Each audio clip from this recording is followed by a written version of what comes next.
Hello, everybody. Thank you so much for joining us on the Return of the King podcast, Iron Sharpens Iron. I am your humble host, Joe Moreaux. And with me today, my brother in Christ and really one of my closest friends, Jesse Evans of Christ is King Action Ministries. I'm really humbled and thrilled, Jesse, to have you on this episode. We're discussing a really important topic. And as you can see, the title is What a Woman Is Not. There's a whole bunch of stuff we're going to be covering here, including some videos we're going to be showing. But before I get into all of that, Jesse, anything you want to say as far as introducing yourself to the audience for Iron Sharpens Iron? Yeah, it's good to be on the show. Thanks for having me on. It's been a while. I'm really excited to do this, talk about this topic, and then to get into some other stuff in the future. It's an honor to be on your show, Joe. Yeah, brother, I'm really grateful to have you on, and I'm going to get into a brief history of the past few days of what kind of started this conversation. But before we get into everything, let's go ahead and start with an opening prayer. In the name of the Father, the Son, the Holy Ghost. Amen. Remember, most gracious Virgin Mary, that never was it known that anyone who fled to thy protection, implored thy help, or sought thy intercession was left unaided. Inspired by this confidence, we fly into thee, O sweet Virgin of Virgins, our Mother. To thee do we come, before thee we stand, sinful and sorrowful. Mother of the Word incarnate, despise not our petitions, but in thy love and mercy, hear and answer us. Amen. Amen. Saint Joseph, patron saint of families, pray for us. And the Father, the Son, the Holy Ghost. Amen. All right, and once again, everyone that's tuning in for this YouTube live Iron Sharpens Iron episode, please like the video, subscribe to Return the King podcast, comment, share the link. And if you have a question that you would like to have immediate attention to and addressed by myself and by Jesse, please feel free to send us a super chat, which you can find there in the comment section. There's an option there for a super chat, and we'll give your comment priority and make sure we address it for the podcast. So once again, thank you all for your support. Return the King. We appreciate it. As I said, I'm humbled to have Jesse on here. Jesse's one of truly my closest friends, true brother in Christ. A man who inspires me as a Christian man, a Christian husband. And I've told Jesse this in private many times, but I'll say it again here so everyone knows he's one of less than a handful in my life, truly, that I respect and admire, and I learned so much from. So it's been a blessing having him in my life as a friend. And this has been a conversation he and I have been talking about for a few days, almost literally night and day, right? Like day to night, morning to evening. It's nonstop. A lot of comments, a lot of feedback, but basically the way this all started was a few days ago, and I remember exactly what day it was, Jesse, you might remember, but a few days ago, you had sent me a video out of the blue, and with a very simple message. All you said was, Joe, when you get a chance, watch this, take your time, let me know your thoughts. And that was it. The video was to a sneak peek extended trailer of a documentary that Timothy Gordon is producing and putting out. Timothy Gordon, noted Catholic influencer, and writes a lot about patriarchy, writes a lot against feminism. And, I had been familiar with the work of Tim Gordon, not super familiar, but, I was aware of who he was and some of the stuff he had talked about. So, Jesse sent me this video, and I said, okay. So I went to press play. It was an 11-minute video, and watch the whole thing. Now, just so you all know, we're going to be watching that video here. We're going to do a watch along with it, me and Jesse, in a little bit. But I watched this whole video, and as I'm watching the video, I want to say, and this isn't exact, but let's say the first 75% of it, roughly 50 to 75%, I remember thinking, wow, this is pretty solid stuff. It seemed really good. I remember thinking to myself, wow, I could think of a lot of people who benefit from watching this kind of a thing, and I was just soaking it in. It was all about how the revolution of feminism, came up, and how patriarchy was attacked, and the delusion of the transgender movement. So I'm just watching all of it, thinking, this is pretty good, okay. And then the final 25%, it kind of took a turn, in a very, very subtle way. And we're going to be discussing this a lot on this episode today. But there was a subtle thing put out that I know for me threw up a red flag. Now I will say too, just to throw it out there, the video contained, obviously, we talked about this, a lot of Modesty, had one uses of profanity, so that was kind of already red flags for me. But the content I thought was good until that one turn that happened that we're going to discuss a lot about today. And that threw up red flags for me. And all of a sudden I thought, man, I don't know if I want to promote this to other people. So I started getting thoughts. Well, the video ended. I went back to my text thread with Jesse. And when I go back there, what I noticed is he was already sending me paragraphs of his thoughts. And as I'm reading what he wrote, I basically said somehow, to paraphrase, I told Jesse, man, brother, you and I are on the exact same page with this video, like to a T. And I said, you're wording things so much better than I could even think of right now because this is all in my head. Okay.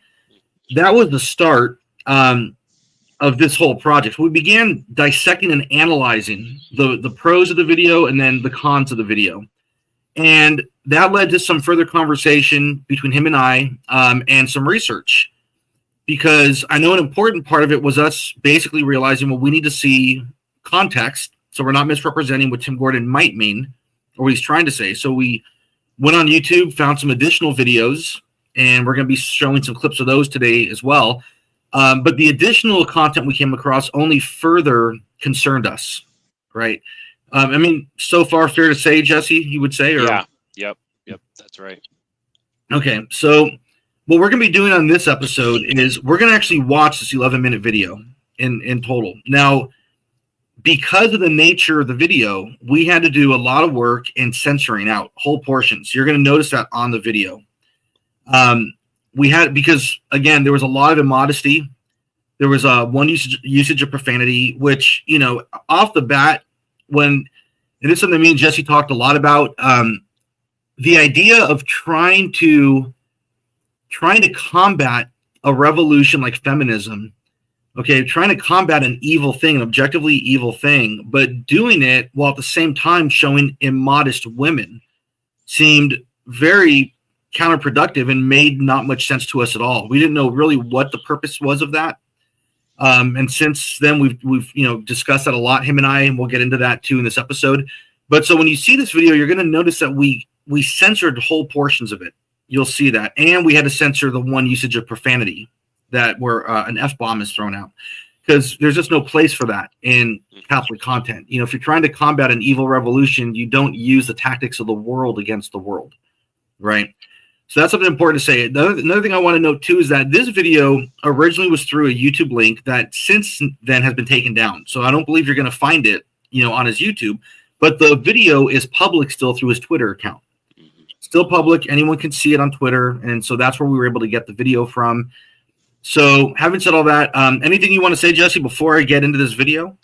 No, I think that's it. It's, there, the immediate things we're just noticing there's like, oh, there's a lot of immodesty in this movie, promo. And then, I honestly didn't even catch the profanity the first time I watched it.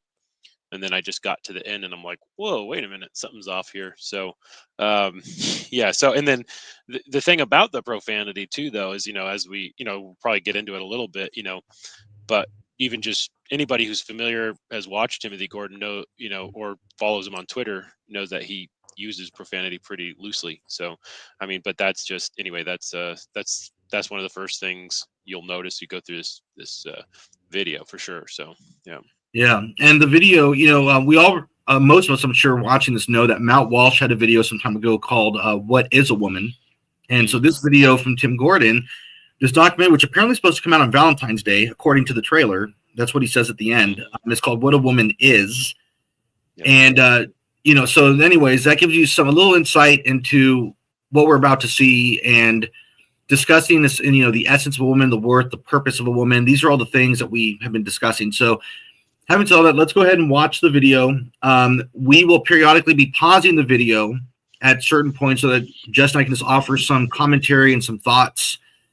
Jesse, as I said to you before we went live, anything that you'd like to add in on any certain point, just kind of signal to me, and that way I can make sure I pause it and you can get your points in. I know there's at least like 4 or 5 places where I have thoughts and feedback. So, okay, and then keeping in mind that as we watch this, you're going to see, like I said, at least for us, a lot of things that objectively are very good and very true. It's all about reading between the lines at points. So that's what we're going to look at. So let's go ahead and get this video going. Okay.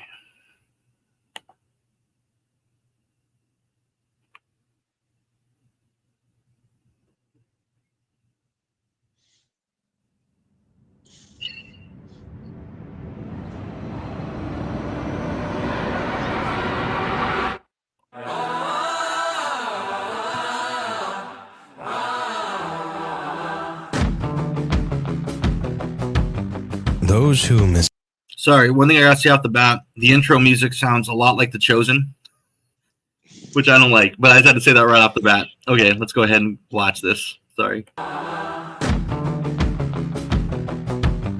Those who mistake themselves for the opposite gender have what is known as gender dysphoria. The most salient example of this is, of course, transgenderism. He doesn't know what a woman is. However, this is a symptom, not a diagnosis. Gender dysphoria is, philosophically, the fallacy that men and women can mutually agree to swap roles. Thanks very much. The President of the United States. In the early 2010s, that was primarily expressed through the LGBTQ movement. But the actual name for this is feminism. To be feminist is to despise the objective nature of sexuality and gender roles. This occurs long before surgery and makeup come into play. To hate your own sexual nature is to be dysphoric. To codify this dysphoria as the law of the land, you must overthrow the institution that maintains the status quo. Which is to say, you can't have transgenderism without first overthrowing the patriarchy. I think she said patriarchy. Welcome to the post-revolution world. Okay, so I just want to pause it here really quick just to get some initial points in.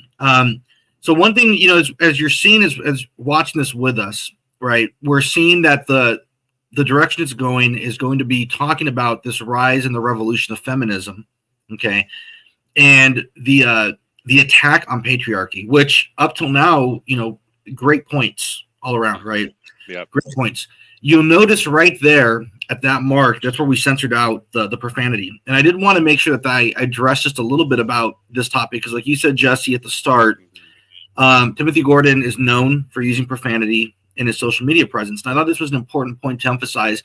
Anyone that knows me and knows Return the King podcast and the work I do with Return the King knows that this is a big sticky point for me. I very much focus on men need to do much better in the area of modest speech. You know, I did an episode with Emily Gossard, mutual friend to both of us, on my Masculinity Crisis series where we talked about modesty. And in that episode, she talked about modesty as it pertains to dress when it comes to women. And then she made the really good point of saying with men, really the issue with modesty primarily tends to be with their speech. And I told her I couldn't agree more. It's been an issue of mine basically for over 20 years. Because I know what it's like to have grown up and in my teen years cussed like a sailor. I reverted to the faith, cussed like that's just the way I talked. How all my friends talked. I didn't know any different. And somewhere early in my reversion, God kind of profoundly impacted me on this topic. I need to change the way I talk. It's not sanctifying, not edifying, not good at all. And I pray to God to give me the grace to overcome it. And now I harp on this a lot with guys, especially since with the Training podcast, you know, we started the Groyper series. We've been going after the Groyper movement. This has been a big theme in a lot of my videos with the Groypers, has been the language that I see. I've done some videos as well recently on chivalry. In fact, we just did this last week on Iron Sharpens Iron. Those of you that tuned in last week, we did a roundtable with all these other guys talking about chivalry. And part of that, too, is the way we talk. Okay. The speech that we use is very important. So I have a video on YouTube on Return the King podcast. Anyone that's wanting to check it out, it's called Is It Okay for Catholics to Use Profanity? That video gets a lot more in depth as to the points I want to bring up here. But the one thing I do want to mention, just kind of off the bat, Ephesians 4:29, which I analyzed more in depth in that video I mentioned. Ephesians 4:29, St. Paul condemns unwholesome talk coming out of Christians. Okay. The key thing to know about this that's so important is that the Greek word for unwholesome that St. Paul uses is sakros, which literally means rotten, putrid, offensive, impolite language. To take this out of your mouth. Okay. It has no place in the life of a Christian, right? Rotten language, offensive language. We got to get rid of it. I also quote in that video several church fathers and saints who back up that interpretation of Ephesians 4:29 and add much more to it, especially in regards to the whole topic of our Lord saying, you know, every word's going to be judged at the judgment. And they use that phrase that teaching in context of Ephesians 4:29. Okay, so this is important because, just to pull this up off the bat, where is it? Right here. So this is up from Timothy Gordon. This came from his Twitter page, or X, whatever. He wrote, "Low info Christians are unaware that in Philippians 3:8, St. Paul says," and there you see a profanity, right, which we censored out. "Scubula is the literally crudest word in Greek for this. Saying this word and other naughty words is impolite, but not even a venial sin." Okay, which, if you watch that video, is it okay for Christians to use cuss words? I completely throw that argument, into the water completely. Anyone's interested, okay? Because not only is it venial sin, but at times it definitely can become mortal sin, right? And Christians ought to be aspiring all the more so to avoid sin in all its forms, and even to the mere fact of admitting it's a naughty word itself. Again, we're supposed to be aiming for higher in our sanctity and virtue. He goes on to say, people are literally so dumb that they're saying there's no way to prove scubula equals this word. They don't understand that it is transliterated, thus because we equate the least polite term for poop in the one language with the other. Prove that this word is less polite than crap. Okay, this is all coming from Timothy Gordon. And this is very concerning because the word he's talking about, scubula, okay, in the Greek, and I challenge anyone to look into this and research it, it is not a swear word at all in the Greek language. Okay, you can't find one example anywhere in ancient literature, ancient Greek literature, of that word being used as a swear word, a vulgarity, an insult in a rude way at all. It's literally used as a normal, polite word to refer to a whole variety of types of waste, which can include either dung, food waste, trash, okay, all sorts of things. And it was a common word that was used in polite society. It was just a common word. So I think that's a very, very important point right off the bat, that as Christians, if we're talking about going against revolutions and being truly counter-revolutionary, we have to let go of compromise with the world, and that includes setting the bar with how the rest of the world talks, or what we think is cool for how guys talk with each other. So I just wanted to kind of share that off the bat. That whole point on scubula is not accurate, just to state that. Do you want to say anything, Jesse, or do you want to get back to the video? No, that's good. I didn't even know that myself. But yeah, there's quite a lot to choose from. I would say it's really a part of his persona. Yeah. So like Timothy Gordon's persona, it's not hard to see it. Just you pull up his YouTube, click through a few videos, pull up his Twitter, click through. The first persona thing is like he's like the cool Catholic guy. Yeah. So here's the cool Catholic guy. He's got a cool Catholic show. He's got a cool name, Rules for Retrogrades. And he's kind of like on your level, he's a bro.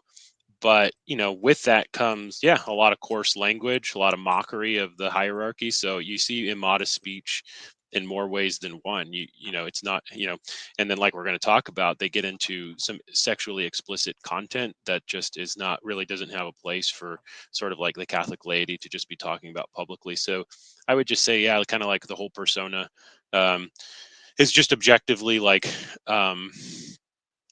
coarse, I guess you could say, and then generally immodest speech, immodest topics, and then when some people kind of like push at him about that, we've seen him respond even just in this video. This video had it was up on YouTube, and some people were asking him to take that he should take it down because of the immodesty, and he said he referred to them as prudes. Yep. And so that's an exaggerate, like, well, anyone who disagrees with me is like a really extreme, like whatever, but in reality, I mean, this is just normal Christian virtue, just basic Christian virtues. Yes, we do try to eliminate these lesser vices, and try to pursue holiness, but it's kind of par for the course, and I think we'll probably end up getting into more of it. But yeah, definitely. And by the way, just as you said, it's very you use the word coarse language, and again, Ephesians 4:29, unwholesome talk. One of the interpretations of that word sakros from Greek and English is also coarse. Let no coarse talk come out of your mouth. Yep. And regarding the purity stuff, I have a couple photos we could show, but we'll wait to show those until after. So let's go ahead and get back to the video. But it's not this. that is the true indication that the war against the patriarchy has been won. It's this. Let me check with my wife, okay? Happy wife, happy life, right? So you say. Yeah. Happy wife, happy life. Well, we'll have to check with the boss on this one, okay? I gotta ask my wife first. Okay. Happy wife, happy life? Happy wife, happy life. That's a good one. Happy wife, happy life. I like that. Okay, sorry. I just want to make a quick comment on this section. This stuck out to me. Now, I'll say this. What I'm going to share right here did not stick out to me the first time I watched this, or even the second or third time. This came to me after a few watchings, and I don't know why I didn't catch it initially. It's a small thing, and I don't expect many to catch it, but it stuck out to me. Happy wife, happy life, absolutely 100% for sure, is a product of feminism. And this idea that the media, this is completely true. The media presents husbands as very apathetic, depressed, defeated type people stuck in these very like unhappy, boring marriages where gotta do what the boss says, the old ball and chain and happy wife, happy life, right? And I've talked about this for years, by the way, that the media has subverted this idea, at least since I've been growing up for sure. I've seen it in all sorts of TV shows. So that is a very true point. And I think what he's saying there is a very good point to bring up, that this is not good and the media does this, right? That's how the media likes to get little things in to subvert a culture. I totally agree with that. The one thing that stuck out to me, and again, it's kind of a small thing, but I had to comment on it. I found it that if you watch that clip again, right, there's several clips of these husbands saying, happy wife, happy life, happy wife, happy life. You see, and then right in the middle of it, there's a clip of Adam Sandler driving a school bus where he's telling Chris Rock, well, let me check with the wife first. I thought it's interesting. That clip is from Grown Ups. Okay. And I know I saw the movie when it first came out years ago, Grown Ups. And in that scene, the whole context of it, and I don't expect Tim Gordon to have known the whole context. I don't know personally.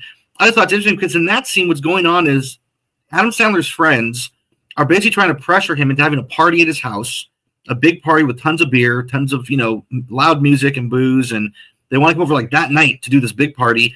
And Sandler says, well, let me go ahead and check with my wife first. And he uses that clip as a way of showing, you see how the patriarchy is being attacked. I thought that's not in any way the same thing as happy wife, happy life. That's just a husband being considerate of his wife's feelings.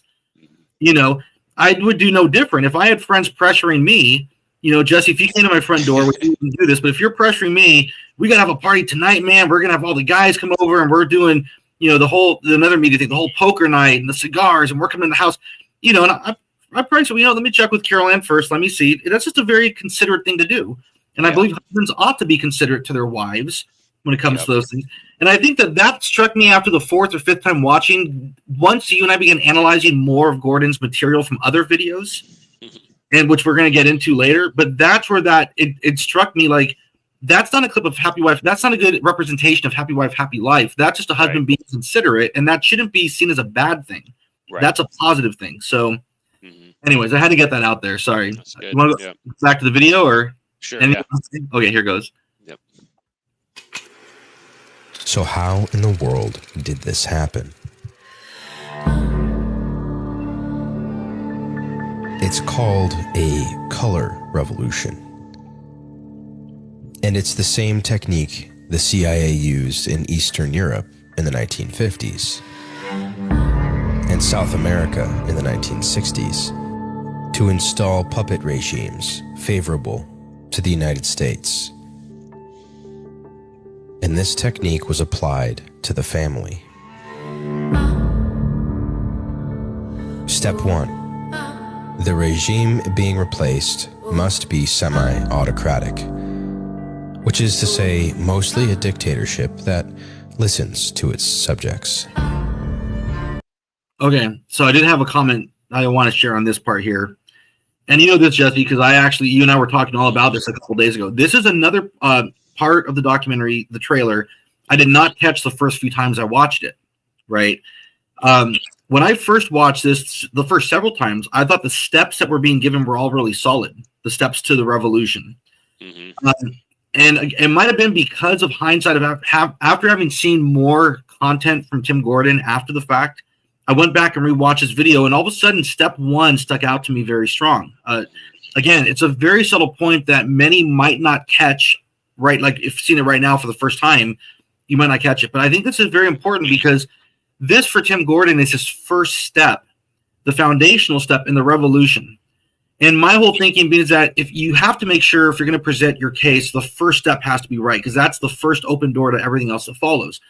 Not to say the rest of what he says is wrong necessarily in these next steps, but I think he's flawed in the first step and the way he looks at it. And the part that hit me was he basically says step one, to paraphrase, get the dictator to listen to his subjects.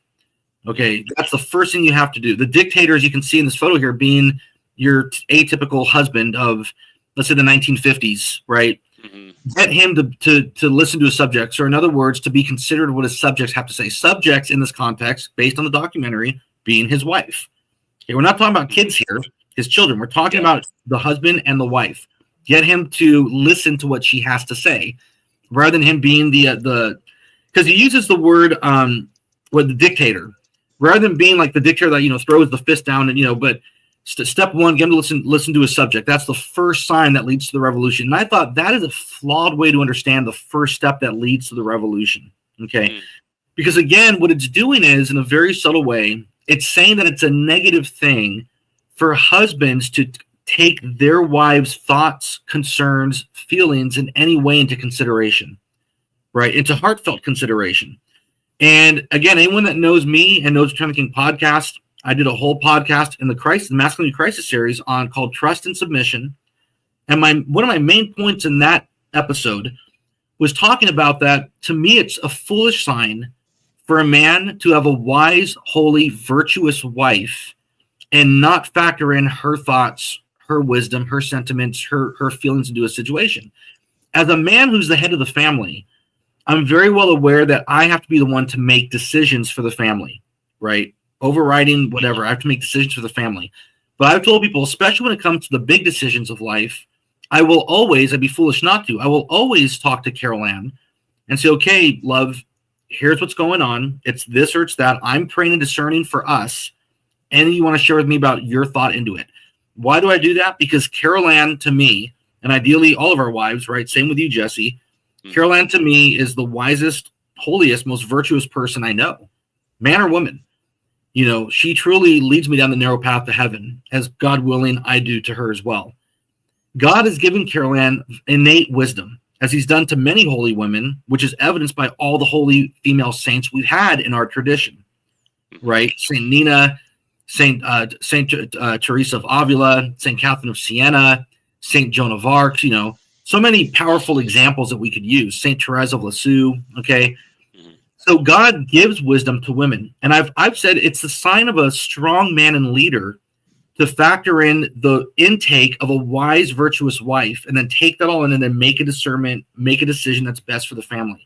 I've told Caroline many times, the decision I make may fall into your favor. It may not. It may do like what you're advising, or it may go against it. And her task on a level of virtue is to trust me in that final decision. But I will still take it into account. It'd be foolish not to. I think that would be a very unwise thing for husbands to do. So I found it weird that in Tim Gordon's Steps to Revolution, step one is get the dictators to listen to their subjects, to factor in what they have to say. I found that really strange. And especially all the more so when I thought about, G.K. Chesterton wrote a famous book, What is Wrong with the World, where he talks about feminism. Because he says, and now keep in mind, G.K. Chesterton is writing and living in the era where feminism really, the revolution's taking hold, culturally, socially, politically, right? He's seen it rise in his own era. And he said it was one of the four great evils of the world. His assessment as to why it started to rise was, he said feminism was in bed with big business. And big business, it was the greed of corporations, the greed of CEOs who thought, if we can get women into the workforce, right, that's more profit for us. We'll double our profits if we can do that. So they were the ones financing and pushing the movement for feminism, you see. And that, of course, eventually led to the breakdown of the family, which Tim Gordon quotes at the very start of this documentary. The devil's final battle be against marriage and the family. But that was the start of it. So G.K. Chesterton noted that was step one. It came down to greed. It was greed. It wasn't, in his estimation, husbands being considerate of what their wives think on a topic, or factoring that into their discernment and to their prayer life. So I just state that, again, I don't want to sound overcritical, but I'm trying to be very precise in what I think are some of like the subtle flaws with the approach he's presenting, at least at this point. That was my main takeaway. But anything you want to share on that as well, or? No, that's an interesting take. I didn't have much myself on this section, but I do know that like if you go try to research what he's talking about, there's different people who kind of lay out, how a color revolution works, because there's like different color revolutions, different strategies of like anarcho-communist, whatever, revolutionaries, and they have different playbooks. I know probably I would think that one of the playbooks he's thinking is probably coming from Saul Alinsky's book, Rules for Radicals, because he wrote the book Rules for Retrogrades, and that's what he calls a show. So I know there must be some kind of influence there, or I know there is an influence there, and that was, I wouldn't say influence, but he definitely was like responding to the, I think the idea is he's trying to do counter-revolutionary stuff. But anyway, point being, this section of the color revolution, it makes sense to me what he's saying, but I don't really know. I don't know where he got those particular ideas, and that's not really a critique. I guess that's just something I have to look into more, because when I looked at the color revolutions, I was seeing different things for step 1 and 2 and 3 and 4, and we know there's even some famous like interviews of like Soviet, Soviets explaining the different steps of ideological subversion, which happens, and I think he gets into that, but I don't know if, I don't even remember where he puts that, but for me, it's just kind of a question. I'm just curious, and then it is a strange thing that he's pointing out that, like, well, the man, being the dictator, the head of the home being a dictator, which is kind of strange, and then he has to listen to a subject like that's a bad thing, but I don't know. He's making a comparison to color revolutions, or not making a comparison, but saying it's a color revolution in the home. So anyway, I don't really have much other thoughts on it. So all right, let's go back to the video. Step 2. The regime must already be waning in popularity, as the patriarchy was in the middle half of the 19th century. Step 3. The opposition force must be united, as they were. With immense financial backing and coordination, the women's liberation movement was a powerful, unified front. Step 4. The delegitimization of the old regime. In this case, through frequent conscientious objections of wives. Step 5. Promulgation. The female vote. Female politicians. The first, quote-unquote, waves of feminism. Step 6. Mobilize protests.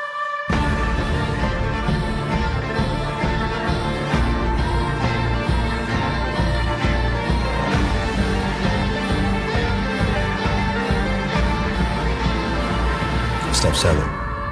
Permanently disable the old regime. In order for the old regime to be permanently disabled, the feminists did 2 things. They got women out of the home, and they got them into jobs. American families rapidly became accustomed to the new standard of living provided by 2 incomes, and the social pressure of women being expected to contribute like fathers and husbands. And yet, as Stevenson and Wolfer point out, starting in the 1970s, women suddenly become less happy. By 1980, women were exceedingly unhappy. All of this is more deeply gender dysphoric than a man thinking he is a woman. That's just a crazy person.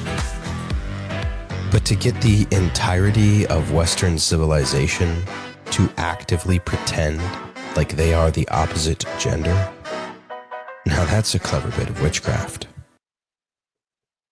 Christianity is explicitly patriarchal in both the clergy and the laity. Christ instantiated a patriarchy in the church and in the home, and there was no equivocation about this. A Christian, therefore, de facto affirms the patriarchy, and yet If you were to interrogate almost any Christian, they would likely vehemently deny this.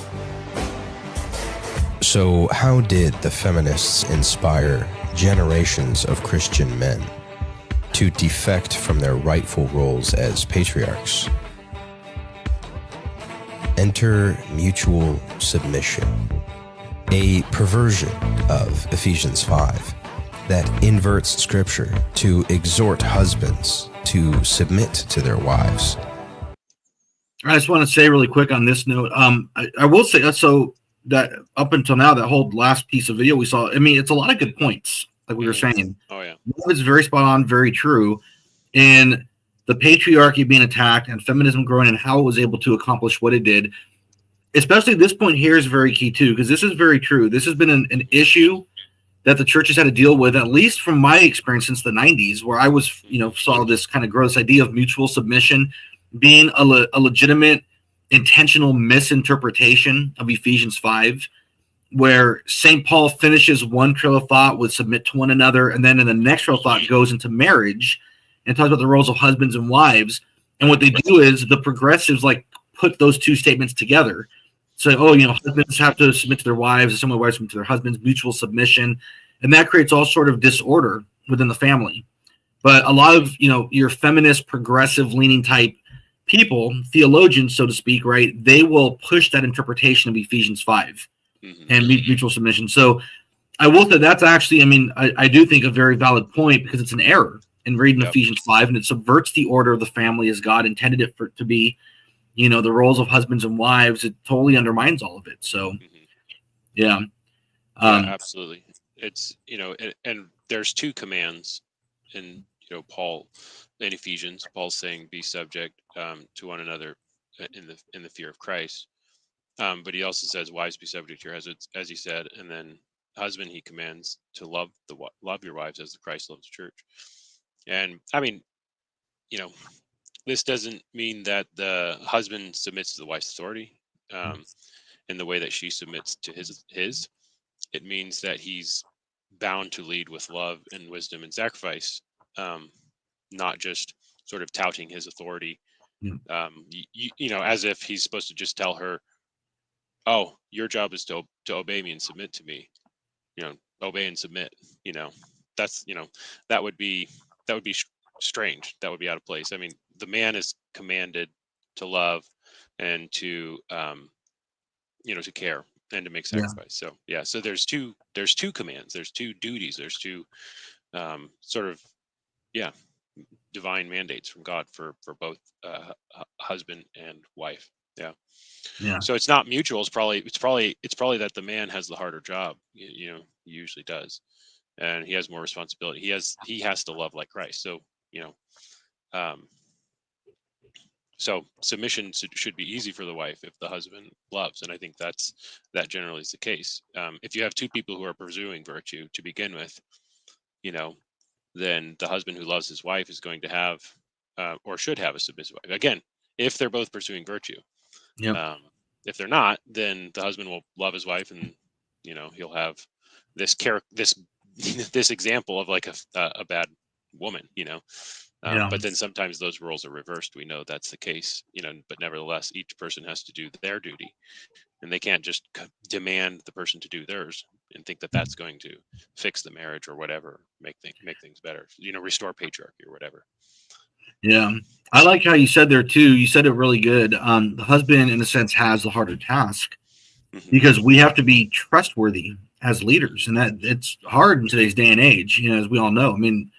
I totally agree and believe, as I know you do, the devil's final battle is against marriage and the family. And really, the way he really tries to attack it in so many ways is through his attack on men and on husbands, in so many ways, which is what the Mastering Crisis series that we did, Return of the King, it's all devoted to that very topic in all its different facets. I encourage people to check that out. I think we have I don't know how many videos now, 10, 15 of a ton of videos, but we really try to analyze and dissect that. But it's so true. The husband has to be trustworthy as a leader, in order for a wife's, her role of submission to flow the way it should in a proper, well-ordered marriage. And I've told husbands, if you're trustworthy as a man, submission from a wife flows as easy as water, because she wants that in her man.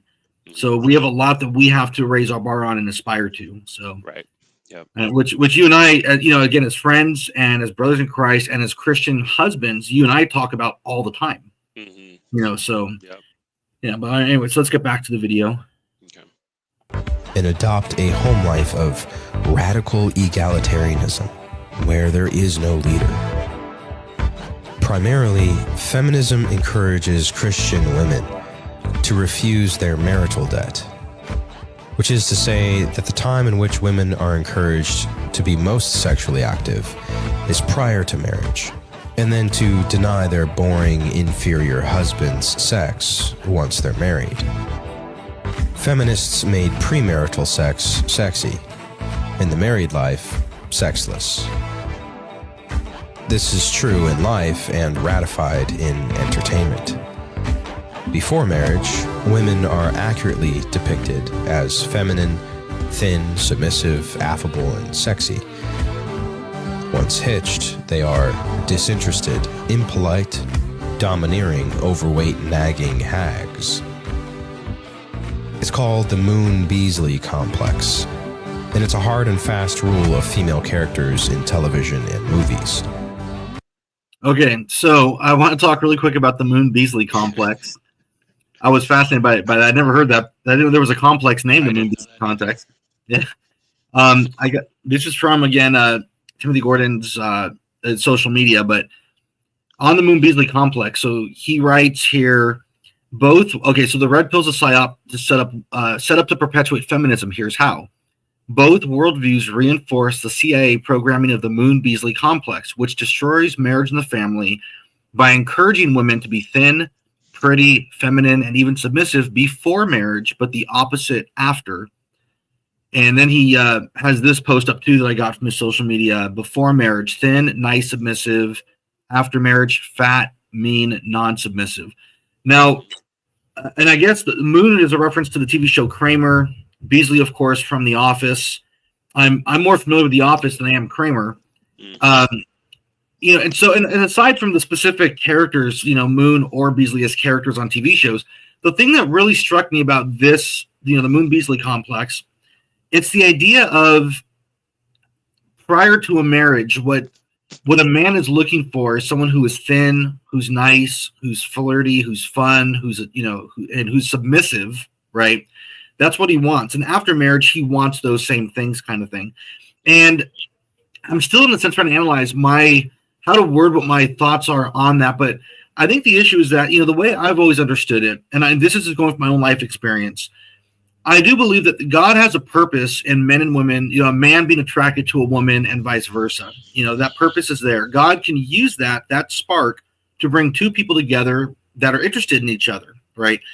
And that's how it was for me and Carol Ann. I was attracted to her, she attracted to me. We start talking.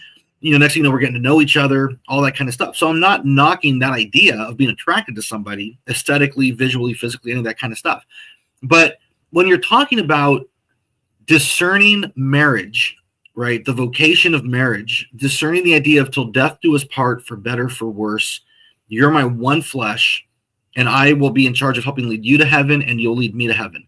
When you're getting there in a relationship, I don't see, myself at least, guys, men needing to be so predominant on, but is she thin? Is she fun? Is she submissive to me? Because I don't want to get married and all that goes away. I don't want to get fat and get mean and non-submissive. And I don't like how he uses terms like that the way he does, in a very cavalier way, of what men want before marriage and what they ought to expect and want after a marriage. When I was discerning marriage with Carol Ann, the discernment came from realizing that what drew me to her physically, like visually, aesthetically in the beginning, it morphed into something so beyond what I could have imagined, where the things I found beautiful in her transcended the aesthetic and the visual. It became really, truly so much more deeper about her soul, who she is as a person, right? Who she is to me, who she is to God, and realizing I want to give my life to her till death do us part. Marrying her became then all about, I trust that she will do all she can to lead me to heaven, as I will do all I can to ensure I'm leading her to heaven. Right? That's what it became. Knowing that things that are aesthetic, surface, visual can fluctuate for many different reasons over time. I mentioned, like, the thing about the submissive, non-submissive part, you know, to me, I never thought about that. I'm being honest with people. Being engaged to Carol Ann, dating her, being engaged, getting married, never dawned on me, well, how submissive is she, though? It never had to really come up. Carol Ann instinctively brought that to our relationship because she trusted me. And if there were ever times that she, you know, deviated in trust, there were things I had to work on. You see what I mean? The whole thing of like, she's nice before marriage, but then mean after marriage, in my experience was, you know, if there's a reason why any side is angry for a legit reason, these are things we should probably pray about and work on together. Because it's not just her that might have days where she's upset. Maybe there's days I'm upset about something, you know? So it's just weird, though, that the way he presents it, this Moon Beasley complex, to me is very surface. And the idea of like, well, what draws a man to a woman is to be thin, submissive, nice. And then after marriage, if she becomes fat, mean, not submissive, well, then that's just unfair. That's not what you expected. That's not the way real virtuous relationships work. And not when you love someone to the extent of wanting to lay down your life for that person. You know what I mean? So, yeah. Well, see, and this is an area. See, I have a little bit different thought on this one. I think the Moon Beasley complex, as far as I could understand it, is actually part of the ideological subversion. You know, I would actually say, you know, this would make sense to be, you know, in his whole color revolution discussion. This is like in those first couple steps, even though actually like those movies are like fairly, like those shows are fairly recent. Well, you know, I even know Office has been off there for like how many, I don't even know, 10 years now.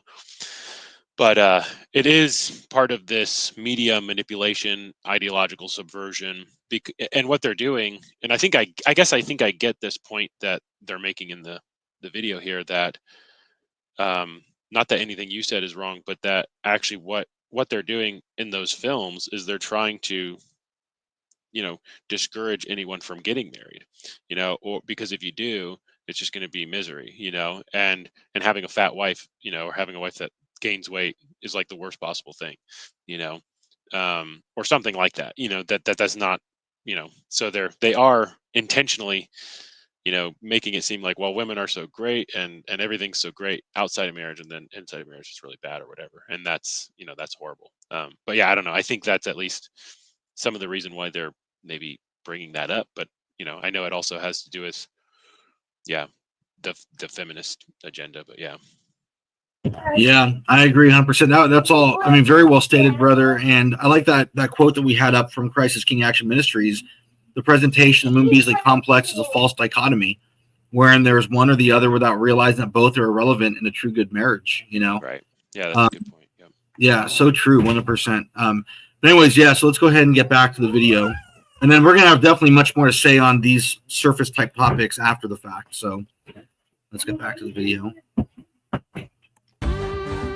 Because what better way to ensure the destruction of the family, the single cell of Western civilization, than to ensure marriage is devoid of all romance? A long, arduous, sterile trek toward the grave with someone you can't even stand to be around.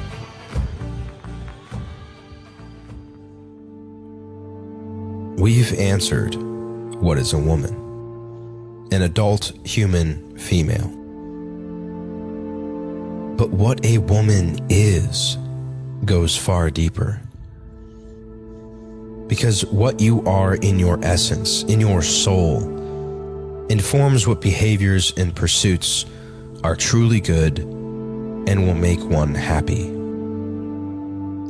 And when that nature is hijacked and violated with disordered desires and behaviors, everyone suffers. No one is happy until they live in accordance with the natural law.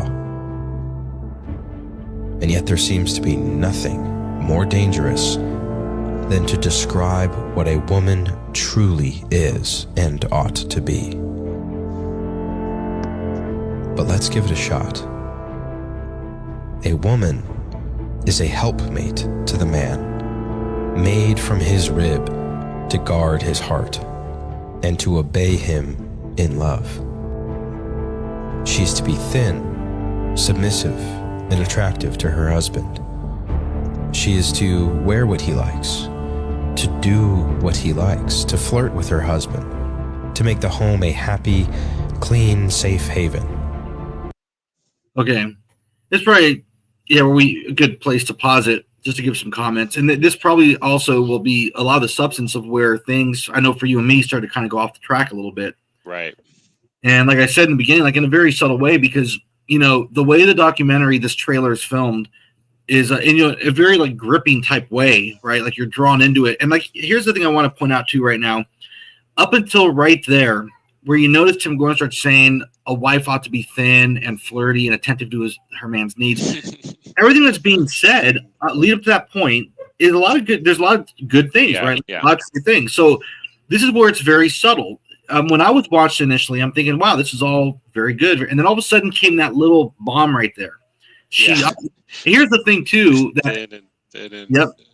And I'll reveal this right now to the people that are watching. So I told you in the beginning of this podcast, when Jesse first sent me this link and he said, watch this, take your time, let me know your thoughts. This was the moment in the documentary initially, the first time around, where I had red flags go up. Because this whole section here, if you notice in the beginning, what he said in the beginning was, let's talk about what a woman is in her essence. Right? This is what a woman is in her. So this is her purpose, this is her worth, this is her dignity, this is why she exists, this is who she is in her essence.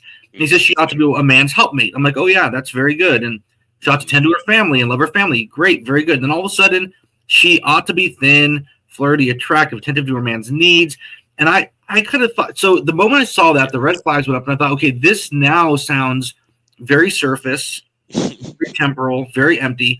And sure enough, by the time this video ended and I went back to our messages that day, you were saying paragraphs on this. Mm-hmm. So before I give any more, share with us what's going through your mind as you're watching this, like what came to you. I'll start with what just popped into my head now, and I put a little bit of thought into each of the things he says a woman is, and it's pretty funky. But the thing that just popped into my mind now, and I've been trying to think about why I didn't like that he even included it, but I don't know if you've thought much about his inclusion of that she's taken from his side, from his rib, to guard his heart.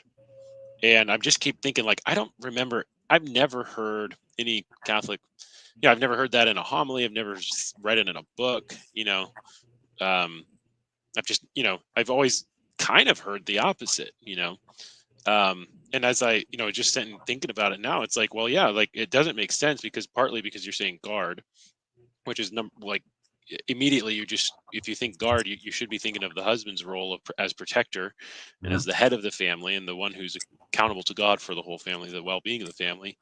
But you might think, well, what about the wife? And I was just thinking about it. Well, if it's the wife's duty to guard the man's heart, then she begins, that's sort of her role with her children. She's to be protective of them. And she can be protective of her husband too, for sure. But I think, it just kind of strikes a chord to me that this is more about, it sort of gets into the issue of like being a woman. The essence of being a woman is just tending to the needs of your husband, which again, I can't help but think is just, it's more related to the idea that, well, is she supposed to be his mother or his wife, and that, I don't know, to me, it's a kind of a mixed message. It's a strange selection of things that you're going to choose as like, this is a woman. This is what a woman is, as well, because like you said, like you started off with thin, flirty, and does whatever a man wants, and wears whatever a man wants, and then, guards his heart. I'm trying to think of all the things I said. It started with helpmate. So yeah, that's supposed to be what a woman is, apparently. So yeah, and the part that concerned me, and it's multifaceted. There's so much that this goes, like so many different things that go through my mind when I think about it. But right, one of the first things that comes to my mind when you're talking about the essence of a woman. Right. This is which again I look at as if this is your essence, this is your worth and your purpose. This is why you're here. Yeah. You're here for all these things, but also to be thin and flirty and attentive to his needs and, all these things. That's why you're here. Do your job type of thing. And I get that the documentary is trying to go against feminism and trying to extol patriarchy, but in doing it, this type of thinking, when you really start to think on it, and we're going to see this in future clips we're going to show when we saw more of what Gordon had to say in other videos, but it becomes a matter of, it starts putting a lot of pressure on the women to where, like, women are being shamed if you're not thin, if you're not, physically attractive for some reason, if you're not attentive to his needs. The women are the ones at fault. So they're the ones to blame for all the evils going on. You see what I mean? Rather than the whole idea of, like, men have to step up their game and do more themselves, right? Exercise self-control, exercise virtue, exercise self-sacrificial love, understanding, concern, kindness, caring about somebody, all these types of things, because very often there could be all sorts of issues that women deal with, from age to medical issues to dietary, all sorts of things that they could be going through. And yet, are we men, like you and me, we're Christian husbands, you and I, we're watching this. Are we supposed to watch this and I'm supposed to turn off the trailer and go tell Caroline, hey, guess what I just found out? Yeah. Your purpose in this marriage, your essence is to be this, this, and this for me, and that's what I want right now, or else, kind of a thing. This was a video, when I saw it, I'm just like, it's possible actually my wife saw it before I did, but I had that same thought of, like, wow, I wouldn't send this to my wife. I wouldn't think, boy, she needs to see this, because this really is hitting, on those really important truths about what a woman is, and she really needs to know this. It's more than anything, I realize, like, it's probably offensive to most women right off the bat, but then even if you're thin, even if you're a thin woman, like, your essence is being reduced to being thin. Your essence is being reduced to flirtiness, like, with your husband. These are strange. Obviously, the proper word is superficial things that don't have anything to do with the essence of a woman. It has a little bit to do with her role as a wife, her duties as a wife, but a woman may be a mother. She may be a mother and a wife. But first, usually a woman is a daughter. And so she's a daughter, both a daughter of God, but a daughter of a man. So a woman, but a woman may not, some women don't marry. We have two large vocations in the church where some women, someone give themselves fully to Christ, the God man, so they give themselves over to him, and then they, their essence is not tied to being flirty with their husband. Their essence isn't tied to being thin. I think the problem with defining womanhood it stems from defining womanhood solely in their relationship to their husband, but not just their relationship to their husband, but even more specifically, their relationship to their husband's preferences. Wear what he wants, do what he wants, the sexual overtones as well are kind of like through the roof, especially when you add thin and flirty. Are you describing a fetish, or are you describing a woman? Is the woman's, is this ideal woman, someone you get off of, like, mail order brides, or is this like a real human being who, has dignity beyond all of that? I think, anyway, it's a woman is not just a wife. That's one of them. That's one thing. And so she possesses her own immortal soul, and called to holiness, has her own intellect, unique vocation. This shallow view is obviously just very offensive, and it should be. And I think it's shameful, actually. I think that this was the thing that I was shocked the most by, why I thought, well, what's going on with Timothy Gordon? This is what then, for me, prompted me to go take a look at some of the other stuff he's saying. And, it's pretty consistent with this little clip, this tiny little clip of like 1 minute is pretty consistent with a lot of the other stuff we'll see from Timothy Gordon. Yeah, definitely, man. And I want to say, too, this question that's up here right now, this is a great question, because I was just going to get into this, too. But I want to say really fast before I forget, Keith Jones hopped on. I want to say hi. I'm so happy he's watching. Nice. Yeah, old buddy of mine. Keith. Yep. And he had a great comment where he said, "There's another religion, if people like, that treats women this way." So, by all means, feel free. There it is. Dictates a lot of prerequisites. That's perfectly stated. Yeah, no, I had the same thinking that you did watching this video. It's interesting, and this is something that you and I both wrote to each other back when we first watched it. As I was watching it, initially I'm thinking, wow, Carol Ann would love this video, because Carol Ann, as a Catholic woman, is against feminism. She supports patriarchy. I thought, oh, she's going to, absolutely. Yeah. Then came the whole thin, flirty, attentive to her man's needs. This is your essence. And I thought, oh, I'm not sending this to Carol Ann. Like, I don't, it's not a good message. It's a very, very surface, very empty message for women. I love how you said that they, their purpose, some women aren't even married. And this defines women only in the context of wives, and only wives in the context of their man's preferences on surface things. Right. And this is what we're going to get a lot into in this podcast. But it's interesting, too, that another thought I had watched the first time around is I can't think of any magisterial church papal teaching where you have the church saying, so women, by the way, here's your essence, you need to be thin, flirty, attentive to your man's needs. It just doesn't work that way. But you know what I mean? The women that the church extols, that it encourages women to follow, are saints, and of course, of all things, the queen of all saints, our Blessed Mother. And that's where you're going to find all the virtues needed to truly discover your essence as a woman. And especially the idea of your purpose as a wife. You're not going to find it through the temporal things. You see the surface empty things. Those come and go. I had it in my mind. Let me pull this up really quick. But you and I were talking a lot about this the first day that we watched this. But the passage that came to my mind was Proverbs 31:30. Charm is deceptive and beauty is fleeting, but a woman who fears the Lord is to be praised. Proverbs 31:30. That states it so perfectly. And I love, Jesse, that same day you wrote this to me. You said a woman's beauty and wisdom comes from her virtue. That is much deeper and much more profound. I thought that was such a great thing. So here's what's interesting. So this person is asking, is there any place in Catholic teaching that says women have to wear what their husbands like? Now, and I want to focus, this is a great question. Look at the way it's worded. It's very good the way it's worded. That women have to wear what their husbands like, right? They have to. Or else, right? You're in mortal sin. And I think keyword would also be like, what their husband's like. A husband might tell their wife, you need to put on clothes. You need to put on more clothes. Something like that. Because she's guarding her dignity or whatever. Or I wish you wouldn't wear something like that.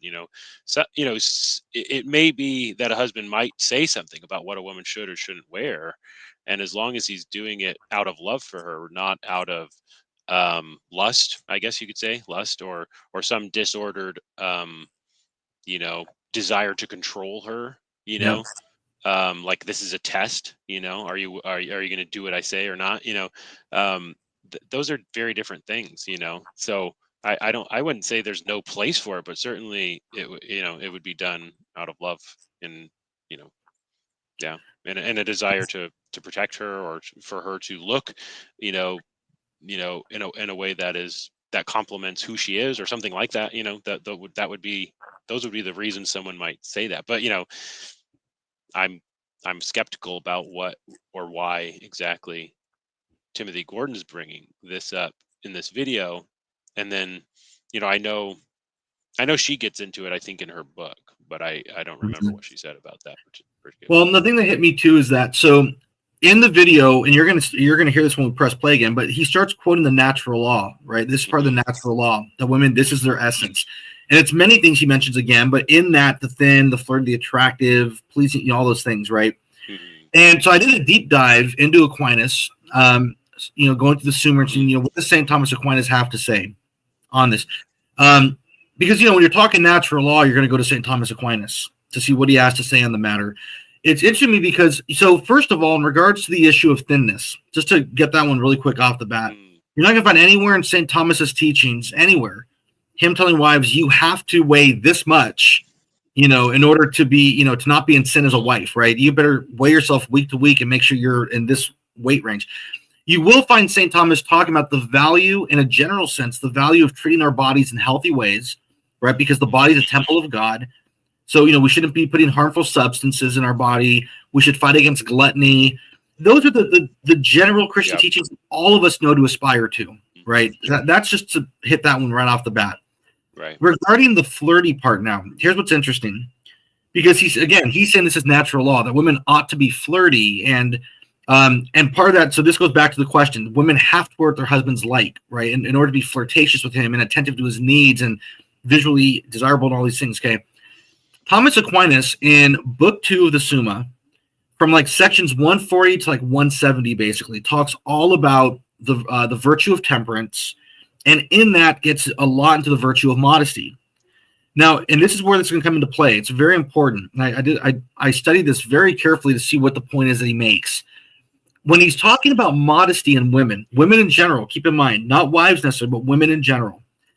St. Thomas, quoting Proverbs, says women should not be dressing like harlots, which we all agree with, right? He talks about women to be dressed modestly. And he talks all about women who adorn themselves with lots of jewelry for the purposes of leading men into lustful glances, to lead them astray, right? They wear all sorts of fancy jewelry, all sorts of makeup. They dress they dress very skimpy in the sense of lustfully leading men astray, right, into the vice of lust, which is the wide path that leads to hell. So these are all common things that we all understand as Christians with modest versus immodest, right? Talks all about that. After a whole discussion on that, he then gets into, in section 169, he says, now how does this pertain to wives? In the scenario, the hypothetical of a wife saying, but St. Thomas, is it okay if I dress in an attractive way for my husband? Is that okay if I do that for my husband, right, to do something nice for him? Keep in mind that context. In other words, he's dealing with the hypothetical of a wife who's scrupulous, like, well, am I going to sin if I dress nice for my husband? Okay, is that a sin if I do that? And St. Thomas says, well, keeping in mind all this about modesty, that has to be in place. So in other words, telling wives you can't dress like harlots, right? Keeping all that in mind, as we all know. He says, having said that, he said, there's nothing wrong at all with a wife who wants to dress in a way that's pleasing for her husband to do something nice for him. Or if it even adorning herself with a little jewelry, if she thinks, oh, this will make him happy. And I thought, what a beautiful thing for him to say. That's like when I told Caroline, hey, that outfit looks great on you. That color looks so nice on you. And then we're getting ready to go out to an event or to a dinner somewhere, and she wears the outfit that I like as a way of, hey, Joe likes this on me. And it's like, wow, you look so beautiful tonight. These are holy sentiments in marriage and in love of man and woman, love of husband and wife. And that's all that St. Thomas is saying. If the wife says, hey, it's wrong if I dress attractive, he's saying, no, you're not sinning by doing that. You can don't be immodest, of course, but of course you can be attractive for your husband. What a beautiful thing for you to do. Tell me how that's the same thing as what Tim Gordon's saying, which is you have to be, flirty and thin. You have to do that. Otherwise, and we're going to get into this after this clip, in a future clip, otherwise you could be potentially sinning in your vocation if you're not attentive to your man's needs that way. It's such a leap. It's taking what St. Thomas says in a beautiful way and totally, leaping to an unwarranted place. Again, and the idea of like women feeling shame to think, I'm not looking desirable for my husband. You see what I mean? Right. That's the whole thing. And like you touched on the whole topic of lust, that, does lust have a place in marriage? And we're going to get into this in a clip we're going to show, before this podcast ends. We'll delve more into that specifically, right?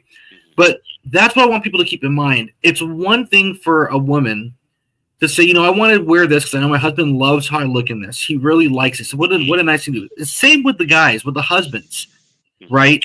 Caroline, 2 weeks ago, my first Iron Sharpens Iron, first time I ever wore a tie, right, in a dress shirt for a podcast, right? I was always wearing flannel or T-shirts. And I decided to dress up for the podcast, church attire. Caroline watched it, and after the podcast, first thing she told me was, she said, wow, you look really nice today. You look sharp. And it made me feel happy. So now I love wearing ties for podcasts. You see what I mean? Caroline loves when I have a fresh shave, when I look well groomed, right? It's right. These are nice things to do. That's all he's saying. St. Thomas saying that this is a nice thing to do. It's a virtuous thing. There's nothing wrong in doing that. Don't worry about that. That's what he's saying. Right. So there's no shame in what St. Thomas says. But when Tim Gordon says, well, this is part of the natural law, that is not what the natural law is saying. It's a totally or that it has to do with the essence of a woman. Exactly. Yeah. Which they didn't actually use the word essence, but I guess that's what we're inferring by this idea, what a woman is. No, they do. Yeah. So they use the word essence. Okay. Yeah. I can rewind if you look like a few seconds, but right at the beginning of let's talk about So after he shows Matt Walsh and says, we've already talked about what is a woman. Now let's talk about what a woman is in her essence. He uses the very phrase. Yeah. Yeah. So my other thought with regard to Aquinas on this last bit was I just was thinking about how it's kind of an ironic thing that Gordon is a Aristotelian, philosopher type guy. I don't know. He has like, some degree related to Aristotelian philosophy, and he teaches it, I think. He makes references to it a lot, but I thought it was kind of fascinating. I mean, this is just a short little clip in a movie, but if you're going to take a whack at explaining the essence of a woman, I just thought it was an interesting point that, they don't employ like the use of like the via negativa, which is like, what would we call it? I don't know what you call it actually, but it's basically like a tool of Aquinas to understand some complex thing. So his analysis contains a few correct adjectives. So he has like she's a helpmate. But even those things, it's kind of like, is that the essence of a woman? She definitely was created as a helpmate, so maybe that's one of the best words he uses.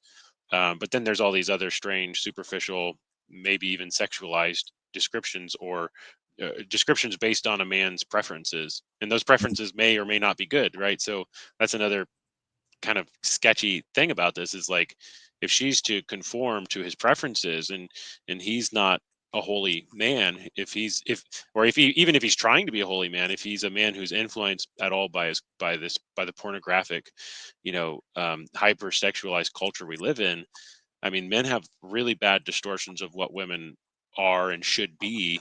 And I actually think that's coming through in this work. It's coming through in some of the other stuff we get into. So instead of, grounding his discussion in, things like, virtue, it seems to me that it comes back around to, showing a different influence. But, if he had employed the via negativa, he probably would have done better, and by that, I just mean trying to say what something is not rather than what it is, so you could have gone through and broke down and said a woman is not a man, which is kind of what that documentary by Walsh did, right? Yeah. So that's already been taken care of. A woman is also not meant to be independent. Her natural role is to be, to the man. So that's why we know, like, the alternative vocation for, and the, as far as like Catholic tradition goes, has always been that women give themselves to Christ fully. So they choose Christ over a husband, and then a woman is not the head of the home. We know the man is the head of the home. That's explicit in the scriptures, and it's undeniable. So a woman is not the head of the home. A woman can't be a priest. That's, a woman can't. A woman can't be defined by her career or ambition. So that would say that she's not a mother or not a wife, to say that she's defined in those ways. I mean, I think there's just a lot of things you could do with trying to prove what a woman is not versus what a woman is, and you would run into a lot less issues. But it's hard to understand how they made this big blunder of just getting into such superficial things. I agree. So. It was. I look at it as a blunder, and again, it's the irony of the fact that the trailer itself begins with that quote, the famous one, that the devil's coming after marriage Sister and the Lucia. family. Yeah, Our Lady, the Sister Lucia, Fatima, and yet the views that we're seeing now at this point in the video are basically, in certain ways, attacks on marriage and the family. And that to me is a great irony of it. And again, I think it is true. It's a surface understanding. I encourage everyone, we just had this comment from, again, Keith Jones, but read Proverbs 31, and that one there too with St. Peter. But like look at these passages and see what they have to say about holy women, right? And holy spouses. That gives us a better idea of what wives are, what a wife is, who's adoring, let not be the outward plaiting of the hair, the wearing of gold, the putting on of apparel. I mean, this gives us a better indication. St. Peter basically saying wives shouldn't be so superficial, which is the opposite of what a woman is presents. Brilliant points right there from Keith. It's so true. And I think what worries me is the idea, and we'll get into this in a couple minutes in a little bit, but again, it's the idea of, Jesse, we've been discussing this since we saw this trailer, but the idea of, as a man, growing up with being submerged in the world, the spirit of the world, lust is thrown at, that's the primary vice thrown at men these days, is the vice of lust. Right. I always say it's very acceptable, and it's very acceptable and accessible to men. That's been my whole crisis series has been on that topic for Catholic men and Catholic husbands. And a lot of guys have this way of thinking of, okay, well, I have this vice and I don't know how to get past. It's okay. Once I find a woman and get married, I'll just throw it all into the marriage and now it's okay. Like that's not how it works. That's going to bring damage and destruction to the marriage and to your wife's dignity. You see? Yep. So that's what worries me with that approach to things. And again, it's very subtle, but I mean, if you're trying to grow in virtue as a Catholic man, all I can say is when I watch it, like we said, red flags went up immediately with that part, all sorts of things. So and I'll just say one other thing, so we can move on. But if you do love your wife, then I think you would at least be able to take the time to see how some of this stuff is actually damaging. So if you're trying to guard, and I really do think actually that whole thing about she's to guard his heart, I really think the primary role in guarding hearts would be the husband to guard his wife's heart, and then the wife's role is I think they both can for sure, but I think she's mostly to look after the children. I think that's an inversion that happens with feminism in our modern culture, and the effeminacy in men is that men turn into little boys, and then their wives turn into bossy moms, and they end up having to do that because the effeminate boys are playing video games and having a million hobbies, and allowing the responsibilities of really almost everything fall to the woman. So there's a complete inversion, and it's not all the woman's fault. Effeminacy is a big part of that. And I think, that would definitely be a good counterbalance to talking about feminism a lot, which is evil and horrible. And we should always speak against it. And I mean, that's one of the credits to Timothy Gordon, is that he's attacking this issue, but I just think there needs to be some kind of counterbalance. Otherwise it's as if really it's almost ironically feministic if it depends on women to be thin, flirty, whatever, doing whatever a man wants, then great, that's going to end feminism. But will it, if men remain little boys and don't grow in virtue and don't start taking responsibility for everything, literally everything, even in the home, and then sharing those duties with your wife and delegating things to her, and she's your helpmate, not the other way around. I think things are very much inverted, and there needs to be anyone who's trying to be taken seriously on this needs to approach this with for what it is. It's feminism and effeminacy in men. So. I agree, and I just want I encourage people that watch this. St. Paul, we know in Ephesians 5 talks about the headship of the husband, right? He talks about wives being submissive to their husbands. I want people to understand. I have an article on this at our website, returntheking.live. You can go there, search in the search engine on the website, and search headship of the husband, submission of the wife, to get a full treatment of Ephesians 5. Watch, again, my Masculinity Crisis series. Watch, I think it's episode 5 or episode 7, but it's called Trust and Submission, where I break all of that down and what that means so people understand that, that is part of the Catholic faith, right? But it has to be properly understood what that means, okay? Like you said, Jesse, and I agree. One thing that Tim Gordon does in a positive way is exposing the fact that feminism is an evil.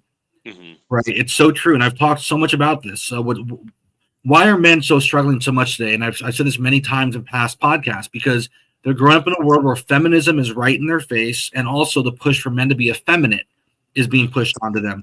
These are the two things that men wrestle with, so they have that going. So he's right in calling out feminism. He's correct in calling out patriarchy. He's correct in talking about the headship of a husband, submission of a wife. All these things are good. The one thing I'm saying, though, about where he goes at this section of the documentary that's very important is that the solution itself is not the best solution. You can state the problem correctly. The solution has to be sanctified and more virtuous, because what I'm calling for is a yes, call for the patriarchy, but make it a virtuous patriarchy. Okay, with men who exemplify the virtues of chivalry, modest speech, self-sacrificial love, care and consideration, concern for their wives. You see, all those things have to be included in this whole presentation. So that's the part that's very important for me. And hopefully, that's something that, again, I encourage men, watch the Catholic Masculinity Crisis series. If you go on our Return the King YouTube, go to playlist, you'll see all the videos cataloged there and get a full treatment on what it means for husbands to be leaders in the home, wives to be submissive to their husbands, and get all the context on it, because it's much more than we can get into in this video, obviously. Right. So, but okay, you want to get back to the video? Yeah, sure. Let's do it. To educate her children in the home and to defer to her husband on all prudential and preferential matters. She is the glory of man, and man the glory of God. It has been said that if a civilization begins to fall, an indication will be that the people will blur the lines between man and woman. So there is only one way out of this, and it's not the red pill. The manosphere encourages men not to become a virtuous patriarch intent on bringing their wives and children to heaven, but rather to become lower than the carnal animals, worshiping sex without procreation or unity, thereby helping to build the feminist dystopia they claim to loathe so much. The only way out is to rebuild the patriarchy. One man, one family at a time. Encouraged by the loving submission of all women who take this message to heart.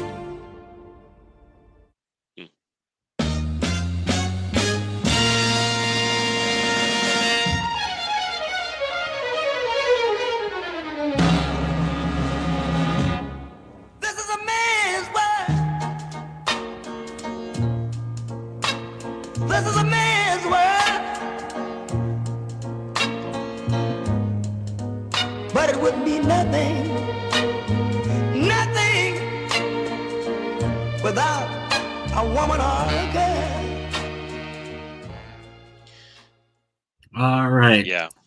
We have gotten through the video, the full 11-minute video. We did it. Man, we're an hour 23 into the podcast. That's how long it took to dissect just that. More to say. So well, just a little bit on that last bit there. I mean, I think that last bit was great, actually. Most of my beef with it was the part we discussed leading up to that. And I think, that ending almost sort of saves it, because it sort of talks about it actually does reference it references virtue in men at one point there. So like there's a ton of good stuff in the build up all the way through the video, the historical stuff. There's a few points where they say from what I can tell, they say the right things. They're talking about, how men and women together. It is, I think, female focused, but it does at least reference men, and it talks about this idea of, the manosphere. I like that he's sort of, kind of condemning the manosphere, saying this isn't it. It's not going to work. That's really important because I think, Timothy Gordon's position needs to try to, be in a way more distant from the manosphere. And I know he did a video where he speaks about the red pill and the manosphere and all that stuff, the perversion there that exists in that. So that's really important. But I think it's all a little bit undermined by like the superficiality of that one little section, as well as the indecency, the immodesty that exists in it. And so my fear, and this was my whole point when I first sent it to you, I think it was one of the first points I made, is like, there's so many good things in this, and it's so good that he's fighting, against feminism, and he's fighting for the patriarchy, and he's a Catholic man, but it's actually such an important thing that it would be a shame to see it all undermined by just stupid stuff like superficial views of what a woman is. That can destroy. I don't know. It just has the potential to do a lot of damage. And if there's not a distancing yourself as well from this, like, objectifying of women and reducing them to, how they conform to the preferences of men without any discussion about the disordered preferences of men, you start to have a serious problem. So that's why one of the reasons I see this particular video, even though it's short and there's really a few things wrong with it. To me, they just seem like big bombs. And then, the question then is like, is that kind of thinking somehow in more of Timothy Gordon's work? And I think it is. So yeah, and problem. Yeah, and that's what that's where you're like, you and me, our conversation went that direction for sure. Is just thinking in other pieces of his work, and we started looking at more stuff. I will say, and what developed into doing this episode tonight was you and I basically saying, look, we're both Catholic husbands, so let's give our take on it, on what we hope for as husbands within our marriages, from our wives, and where is that different in a sense from what he's saying. And I agree with what you said, and I want people to understand that there's a lot in what's said in that video that is good and needs to be said. It's just that, where it goes with its solution in a very subtle way, but like I said, they're major bombs, and they can lead to major things, as we see in other content he's done. So I'm going to show some of that right now, but I just want to let people see this too. These are some of the original comments when the video went up on YouTube. Obviously, we're not changing the thing. People were asking him to edit it or take it down. He said, we're not changing the thing. Stop purity spiraling. So he kind of mocks people there, like that word, that purity spiraling. I like this comment here that came after. It doesn't make you based or cool to keep that half-naked lady on your video. Would you use your own wife for that scene? Which I think that hypocrisy is important to point out, because like we said, we had to highly edit that video, some stuff in it. And I don't understand why you're going to use things of the world that way, and yet start the video with attacks on marriage and the family, but let's put in women in their bras in the video. This was also, from those original comments, he said, this is why conservatives always lose. And I think this, again, it's a very temporal way of understanding the analysis. He says, liberals defend their own to the death. Meanwhile, ultra-prudish conservatives ultra-prudish won't support a groundbreaking documentary defending the patriarchy because there was a woman in a bra in it. Which it's like trying to so easily sweep it under the rug. Like, it's not that big a deal. So what? She's in a bra. So what if it's public on social media for everyone to see? It's like, how submerged in the world are we when that happens? You see, we have to be, if it's rules for retrogrades, right, and against the revolution, we have to be against the world. Yep. And not like fight. Are you a retrograde or not? I mean, or are you just, stop being an ultra conservative prude, or purity spiraling. More mockery, of people who are like, hey man, is that virtuous? Is that, isn't this inconsistent, with like Catholic virtue? Yeah, it's being counter-revolutionary. Doesn't being counter-revolutionary mean we do the opposite of what the revolution does, or are we just trying to be revolutionary so we can win? Because revolutionaries always win. They always get what they want. Are we just looking to get what we want, or are we trying to grow in holiness and actually merit good through with our faith and good works? But yeah, it's crazy. So let's do this then. So let's get into, we have a couple clips we're going to show. And let's go through those. I won't be pausing these. We'll just watch them, and then we can just kind of share our thoughts to each, and that'll make it kind of flow a bit quicker.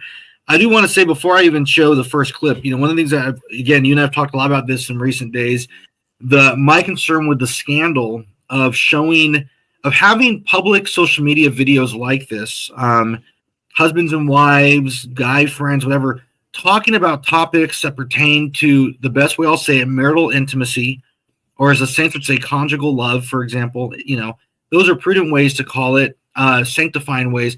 But talking so freely as lay people about certain topics like this on a public forum, I do believe opens up a lot of scandal to do that. And especially, again, with the terms that are used very often. And that very deeply concerns me. But this first clip we're going to show comes from a video of Tim and his wife, Stephanie. And this was one, Jesse, that I know stuck out to you tremendously that you want to make sure we could discuss here on the podcast. I'm going to show this one first. Let me go ahead and get this one going. This is from a YouTube live that Timothy Gordon did with his wife, Stephanie. And let me go ahead and get this up here. I mean, and sorry, this just doesn't check out. I know the type. I don't know who wrote this article. I've never seen a picture. But I bet a large sum of money. I bet 4 figures of money. 4 figures. That this is a guy with what's commonly, he represents an interest, even if it's not him. A pencil neck dude that guys, big, tough, strong men guys like Elliot Holmes or my buddy, quite frankly, you know, I think I had some hand or another in both of their recent reversions. I don't want to toot my own horn, but I had something to do with both of those guys. Cool dudes, secular dudes. Frank's a rocker and has a really great show, one of the main shows I listen to. Elliot Holmes is a famous strongman bodybuilder. Elliot's big in the red pill community, you know, cool secular dudes. They look at me and Steph and they go, dude, you guys, I love you. I love you guys. I showed this to my buddy and his wife. I showed this to my wife. I showed this to all of these bros in my gym. I showed your video and they're like, oh, okay. Catholics are cool. Catholics aren't weird losers who can't bench press the bar. You're the weirdo. I'm trying to say it as nicely as I can. You sound like you can't bench press the bar. If you think it's even a funny joke or lovable or laughable that a wife might say under pain of losing a valuable digit, if you catch my drift. That's the whole thing. I'm It's wrong going in society right now. It's wrong with you guys. Everyone's laughing at you, not me and Steph. If we don't care what folks think about us, like I say, just lost the Patreon account. I've lost jobs. We're gonna make people super mad with this video right now. Right. That we've the first edition of this caused all sorts of hell and scandal. This is the second edition, now self-published. Like, we don't care, okay, what people think. But for Adam, what's his last name? Lucas. You seem to care, and here's the news. Here's the rub. Secular dudes that aren't like male feminists, they think we're cool. They think we make Catholicism interesting. They think we make Catholicism look like it corresponds with men's masculine nature, because it is. It's a patriarchy, a clerical patriarchy, only males, and a household patriarchy. Men run truly Catholic households, and men are drawn to being told, yes, you should have sex a lot, particularly high testosterone men. So he later says weirdo. Go. So the next sentence after this is his voice again. He says, invoking the language of marital debt seems completely out of place in healthy relationships and a sure signal of a bad one. Whoa. All right. So, Brother Jesse, tell us about cool Catholics. Yes. I thought this was a good clip from this whole video, which just to give a little bit of context of the whole video, we've watched the whole video, and the whole video is about the marital debt. That's like their main topic of conversation. And they start out by presenting a very exaggerated, bad example of like denying the marital debt. Which I actually have a clip of that too. We can show that also. Yeah. So you can show that, I guess. And, so that's part of the context. And obviously that's a situation that this is obviously something wrong, but again, that's the point. So they start with something exaggerated, and then they jump to, and again, we'll have to get into it, but like what their actual comments about the marital debt. But that particular clip is fascinating to me. I think it shows, again, in the full context of the video, that Timothy Gordon's like flawed, at the very least, it's a flawed and really probably perverted vision of Catholic patriarchy. That it's, he's sort of boasting there, of his version of Catholicism is very cool, lots of sex. That's what it's emphasizing. So it's a patriarchy and frequent sex, and this is how he won over, supposedly, I guess based on what he's saying there, that secular gym bros, suggesting that this kind of Catholicism, is how this is how the faith should be marketed, not with these weirdos. And of course, again, well, yeah, don't use bad examples of what what a good marriage should look like. That doesn't sound like a good marriage, or at least it sounds like either something seriously wrong there, maybe medically or with these people, or why is that being used as a sort of bar example, I guess, of what a Catholic marriage looks like. But so yeah, this is, this emphasis, or this marketing of Catholicism as like the cool Catholicism, for the gem bros, for the secular guys, the rockers he mentions. It sort of seems like to me and again, this would be just kind of a bird's eye view of like a lot of what Timothy Gordon puts out there, is like he's the cool guy, and he's got the fun show for kind of like secular people to come into the church. And it's almost like, to me, he's not wanting to let that persona go, but he thinks it's needed. And then along with it is this attraction, like, well, come be Catholic because we're cool and there's lots of sex in our marriages, so you because of the marital debt, no one's allowed to say no, and women have to obey and do everything a man wants. So it really, to me, it sounds more like, and I've kind of used the term like Freudian patriarchy, but that's just a reference to the idea that like it's sex-based patriarchy. It's gratification-based patriarchy. There's no self-denial. It's really all about marketing Catholicism as this is how you get what you want. So that's what you're telling men, which is effeminate, actually. They're trying to do that with the priesthood by like coaxing men in, like you get free room and board, and you get all this stuff. They're not trying to sell the priesthood anymore by telling them, no, this is going to be hard. This is going to be a difficult task, and it's going to be arduous or whatever. A lot of self-sacrifice. It's not going to be fun, but it's needed. It's like being a warrior, and young men do want to be warriors. That's why so many young men who don't know what to do with themselves, they just go to the military. At least there's a challenge for them, something hard. Somebody's going to push them around, and here we have the opposite. Come into the Catholic patriarchy, you'll get everything you want. All your wildest dreams will come through. Your wife will be thin, flirty, submissive, and do whatever you want. And we're the cool guys. To me, that seems to be what Timothy Gordon is sort of marketing here, or trying to say like this is what Catholicism is. And that to me is just like, well, it's a caricature. It's a secularized version. It's a perverted version of the actual patriarchy, which is not modeled after, it's not modeled in that way after self-gratification. I agree 100%. So, actually, let me go do this and let me show the video of the marital debt clip, because that's in the same talk. So let me go ahead and get that one up really fast. And then we can kind of explore that one a little bit. Times, like I stated in my book, before all the feminists' faces start melting off, where there's legitimate reason a man and woman cannot have sexual relationships. But those things are legitimately rare. And they're grave. And people are talking about St. Joseph and all that. We can talk about that later. We're talking about in just regular, not St. Joseph and the Holy Family. Are you a consecrated virgin, sweetheart? Not so.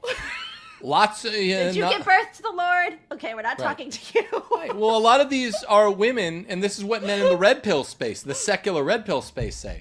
These women are anything but consecrated virgins in college. Sorry, ladies.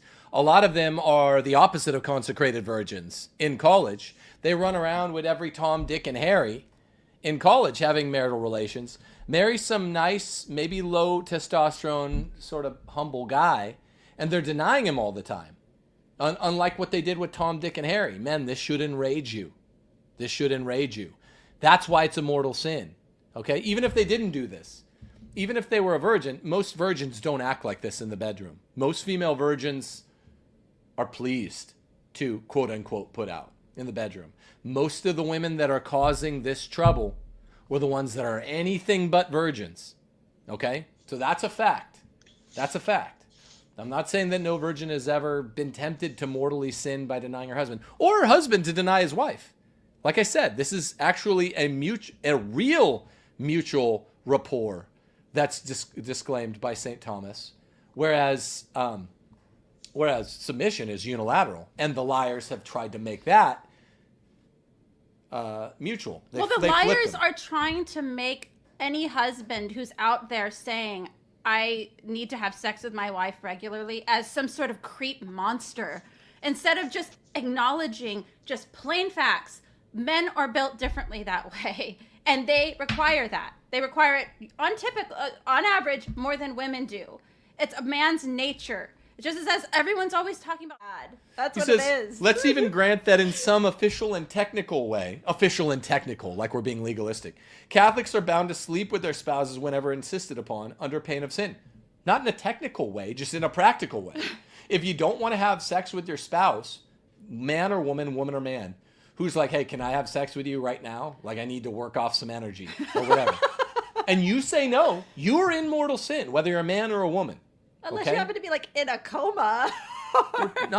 But we don't say this with everything. Exception makes bad law. You're not in a coma. Yeah. You can't speak if you're in a coma.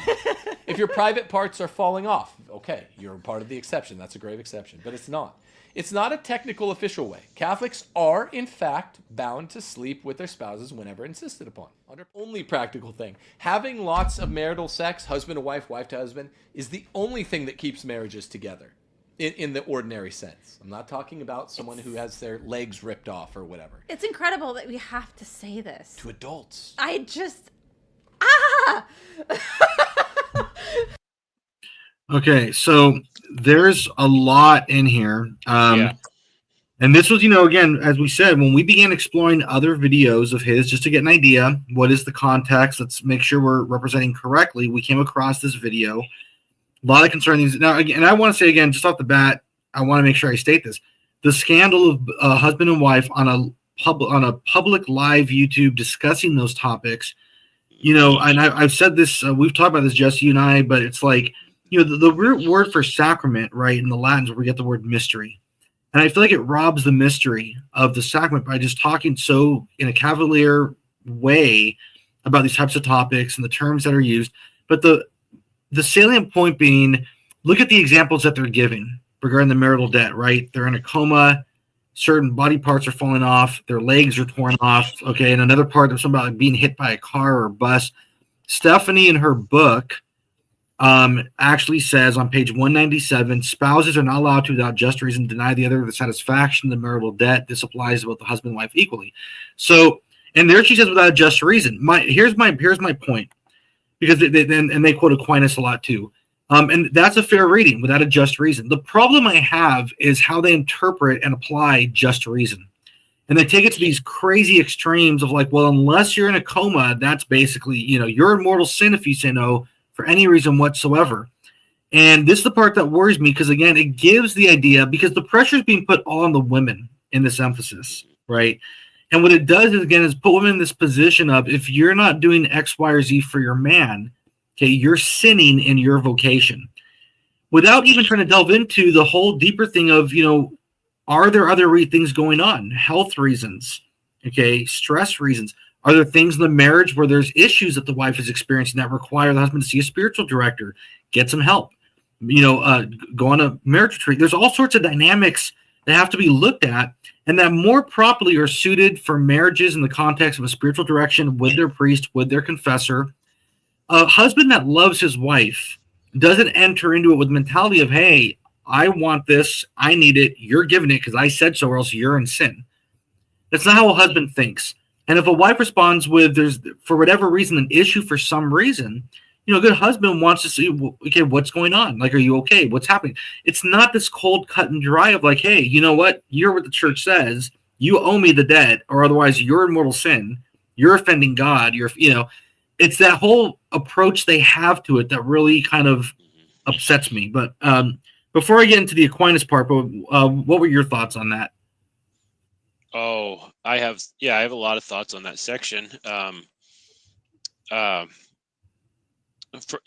First of all, there's just the like I said in the first one, there's a kind of exaggerated example, but then here's another kind of exaggerated point. So there's like all these like, I don't know, exaggerations or overblown things. So in this case, they're trying to say that the only legitimate way you can get out of someone, a spouse requesting the marital debt to be rendered would be because you had your legs chopped off, or you just got hit by a bus, or you're in a coma. So that's obviously kind of an issue, because there's it's not an automatic thing, and I think that's what you were going to get into as well. But it's not totally automatic. Like it's not robotic. But anyway, yeah. Yeah, just so the part that I wanted to mention is that again, going back to the whole topic of natural law and Aquinas, I find it interesting because in other parts of this same video, Tim quotes St. Aquinas to back up what he's saying, about the marital debt, right? Mm-hmm. And he'll say, well, hey, Aquinas is the doctor of doctors. He's the angelic doctor. You have to do what he says because he's the top doctor. I don't care what these other theologians say over here. And it's interesting because we're going to find out in the final clip we're going to show after this, or very shortly, he uses Aquinas when it suits his purposes and then ignores him when it doesn't suit his purposes. He picks and chooses when he wants to quote Aquinas. But what's interesting is that, is a spouse bound to pay the debt if she is ill? Okay, if there's something seriously going on. And Aquinas says in Book 3, Section 64, no, that would be an unjust exaction. The other spouse is not bound to satisfy the demand. The spouse can also refuse the other for grave health reasons. And the thing, too, that St. Thomas goes on to talk about what marriage is and says that love is the will to seek the good of another. And then he quotes St. Paul saying, husbands, love your wives as Christ loved the church. He's talking about self-sacrificial love. He gave his life for the church. I just want to make the point again, without getting too much into the specifics, we're trying to be prudent, here on this episode. And these are the types of topics that are best suited for your priest, your spiritual director, your confessor, as a married couple, or privately, husband to husband, let's say, not on a public live YouTube podcast. But I just want to make the point that a good husband who loves his wife is also, love is patient, right? But love is kind. Love is not self-seeking. Okay. And we're called to exemplify that type of love for our wives. When you're kind, when you're not self-seeking, I've told guys, when I've known guys who say, I have my needs, and she keeps saying she's going through some kind of health issue. And I told guys, dude, come on, you're not going to die. Have some self-control, offer it up, see what's going on there, right? That's what a good, kind, considerate, caring husband does. Hey, what's happening? Everything okay? Can I give you a back massage and make you some tea? What, do you have to go to a doctor, or who knows? But talk it out. Talk to your priest. Pray together. Figure things out. Are there deeper things going on? Are there trust issues possibly that she's going through? If so, what can you do more? That's how husband operates. You see, in that kind of context, not in the idea of, hey, you're not in a coma, your legs aren't chopped off, therefore, you owe me. I don't. The approach to me is not. Well, the approach is manipulative. And I think this was the point probably that the guy who's supposed, who's a weirdo at the beginning of the video is kind of making, is that there may be a legitimate thing going on there. The marital debt is a real obligation. Obviously, it's a real teaching of the church, but it's not absolute. It's not absolute. It's governed by the law. It should be governed by the law of charity. I guess that's the point too, of even just starting with those passages from St. Paul where he talks about wives submit and husbands, love. So you have those same two principles there, just as you also have the two principles, the two ends of the marital act, which would be procreative would be the first, and then second is the unitive. But the idea being that a husband has a duty in requesting, because taking that approach anyway. Let's say it's the husband who is requesting the marital debt. It should be sort of governed by love. So you don't make that request just because, like, hey, I got an itch I need to scratch, or I need you to help me blow off some steam was the term he used. And so it's like that is not, I think there's a couple of things wrong. I think that isn't a, again, there's the two ends of marriage, the marital act, right? There's the procreative, which is like the intention of the act itself, and that's the most important thing. So it should be approached with more holiness and more respect for this, for yeah, the holiness of the act itself. It is a holy thing, and they want to argue, of course, this is all very holy, this is all a holy thing, this is a good thing, this is sacred, this is a command of God, but it still has to be approached with that kind of seriousness, of this is for procreation. So how does that factor in then if it's like, oh, I just need to blow off some steam? That's not the right approach.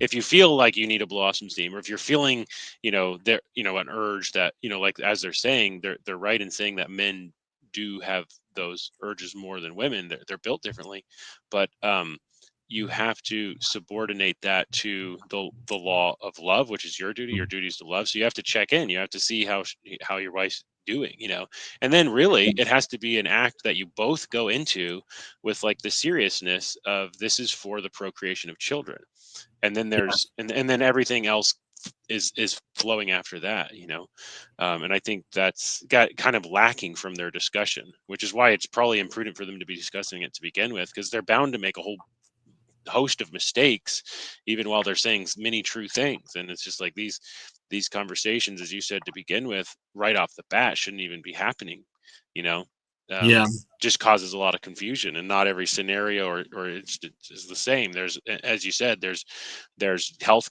there's real medical, health considerations to take into account with women, and many other factors. Yeah, and I want to make sure we address, so we have a super chat here. So I want to thank Bruce Wayne for sending us a super chat. This is Batman's alter ego, Bruce Wayne. And he says, if I remember correctly, Tim and Steph live a traditional Catholic marriage, 6+ kids. Steph is a homestead. Tim is the sole provider, protector, etc. This is one good thing they live by. What do you guys think of this example? And I do want to, and I want to say very clearly, it is a very, it's a beautiful example at face value, and I don't want to knock that at all. I encourage it. I do encourage it of marriages. My wife and I aspire to as far as homesteading, what we're working towards, and we're going on 20 years of marriage. And I look for things in other Catholic marriages that inspire me, or we've been married 20 years, but I look for things in other, couples and families that inspire me to do better. I don't want anyone to watching this to get the idea that the idea of this episode is, here's where Tim Gordon's like just a bad Catholic, or he's not as good or whatever. It's not about that at all. As we were saying, even watching the video, there's so much in that video that is objectively good, objectively very good. He has lots of good things to say in different areas, and I'm sure even in the topics of marriage, but there are certain aspects that we're challenging that we are concerned genuinely with, are a little bit possibly too influenced by the world, not through virtue. And look at the name of our shows, Iron Sharpens Iron. We would hope it sharpens him, this type of approach. As much as you're seeing, she'll have that sharpen us as well. So it's definitely not a personal thing against him. I want to make sure that's very and for me, it's not personal as well. I think when I brought this up to you, my concern was just for the damage that's done in many Catholic marriages. Because everybody knows people in their life who or either have great marriages or poor marriages. The point being, this kind of stuff can damage even the best of marriages.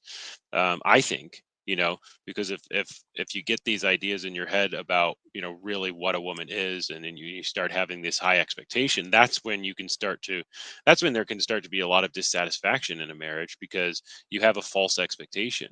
If men expect for women to conform to their preference, and if their preference happens to be being formed by the culture, then that will set up a recipe for a lot of disappointment, a lot of their expectations aren't going to be met. And again, I think you could even take probably good relationships and then they would be strained by that, but let alone strained relationships that will end disastrously. Strained marriages that are already strained will get worse because of these bad expectations, and men acting in this way, where basically like on a whim, I should get whatever I want when I want it, how I want it. Get into that later. Without any consideration as to, or at least without any discussion about the consideration that should be there if you have a virtuous man who's caring for his wife. You cannot just always be making demands. That can lead to abuse, and abuse can be mortal sin. So we want to talk about mortal sin on one side. Oh, you're not allowed to deny marital debts. Well, it can also be a mortal sin. It can objectively be a mortal sin for a husband to fail in his duty to love his wife. If he doesn't prefer her over himself, he'll just always look to gratify himself using her in a, as we know, an objectifying way. So one of the big concerns I know a lot of women have today is their medical issues, where, and we've talked a lot about this, that like it's the 21st century. There's just so many things. There's I just always refer to it as the enmity between Eve and Satan. We see all the time. Like almost every woman I know has some kind of chronic issue. It's like every other woman at least has some kind of serious chronic issue. There's so much going on, and then there's just normal life things, like when women hit menopause, and things happen there. And then there's just lots of common things in addition to the less common things. But so there's a lot of good reasons why a woman might not just feel in the mood. But the point is, the husband should not just be moved by his lower passions all the time to his urges. Like, marriage is a remedy, not a cure for concupiscence, and it helps. But it's not. These things aren't supposed to be automatic, and I think what they're selling is not a real. It's like a false bill of goods. It's you're trying to sell the Catholic patriarchy as this sex-based thing where men get whatever they want, and there doesn't seem to be an emphasis on male virtue. There's almost no emphasis on male virtue and how men should be loving and caring for their wives. In addition to, yes, you're a man. Everyone understands that. So I don't know. Yeah, and I'm noticing, by the way, in the YouTube chat, there is a bunch of discussion going on about these things that you and I are talking about. And one of the things I'm seeing that's being discussed is regarding this clip we showed, that it's being said that Tim and Stephanie weren't saying unless, but they were saying that a coma would be an exception, but they aren't listing what those exceptions are. That all they're saying is that the marital debt's a real thing, not that there's no exception ever. And so I just want to state again, I think what concerned me with those clips, and we only gave you a portion, right? Now we can't show the entire context of the YouTube live between Tim and Stephanie, but I think what concerns me though is that the way that they, again, in a very cavalier way, talk about the fact that they emphasize twice in that clip, they talk about, if you say no, it's a mortal sin. That's what they're saying. If you say no, it's a mortal sin. And then they say, now, obviously, if you're in a coma, well, that's one thing. Or your legs are falling off, or you have body parts falling off, or you're in a car accident. So the whole point is that in the context of the presentation, the examples they give as exceptions are extremes, which then leaves the impression of, so outside of those, you're in mortal sin if you say no. They don't talk about the things like for example, that you and I are talking about, Jesse, for example, legitimate health concerns or just other issues going on. They don't discuss those things, or what a husband's response should be in charity if there are some health concerns or other issues going on, stress-related, issues with the marriage, all sorts of things. That's the whole point, that they're not addressing those. They go to the extremes as their example. From what I came up with, and I did a little bit of looking, like, okay, let's try to answer this question. When does refusing the marital debt really become mortal sin, or at least grave matter? And for what I came up with was, that there's no serious reason to refuse, and the refusal is based on selfishness and resentment, or a desire to control or punish the other spouse. So, if if it's used to punish, that would be mortal sin. So like you're basically using it as a manipulative thing where you really have no real reason. It's just to punish. Another one was when the refusal leads to the spouse into a near occasion of sin. And again, this would be, I think this is a subjective thing, but clearly that wouldn't apply in every situation, and it shouldn't, especially if you have two people pursuing holiness already, being denied the marital debt should not, at least, especially if it's in one case. The third idea would be then that the refusal being habitual or prolonged, like if someone's habitually refusing or doing this for long periods of time, then that can become gravely sinful, and it can also harm the marriage. But yeah, and then the third one, the fourth one that I came up with was the refusal that causes serious scandal by leading the spouse into despair, resentment, or loss of the faith in the sacramental bond. So I think that's all possible. There's the marital debt is a thing. You're supposed to rent it. It's like a law of justice and charity. We become one flesh, and we give ourselves entirely and through the sacrament of marriage to the other. And so this is a debt truly that we owe in justice and in charity. So the refusal should be taken seriously as well, right? So the act itself should be taken very seriously, like if it's being requested. Because also the danger too for husbands, or really anybody who's trying to force or trying to pressure the other spouse in some way when they're not doing well. Because then what are you doing? If the Gordon's position is true that it's just a mortal sin in every case, well, you're being very uncharitable to your spouse by demanding it if they're not doing well, and that could just be, they have a headache. If they're not doing well, now you put them in a bad position where they deny you, mortal sin. You're in mortal sin.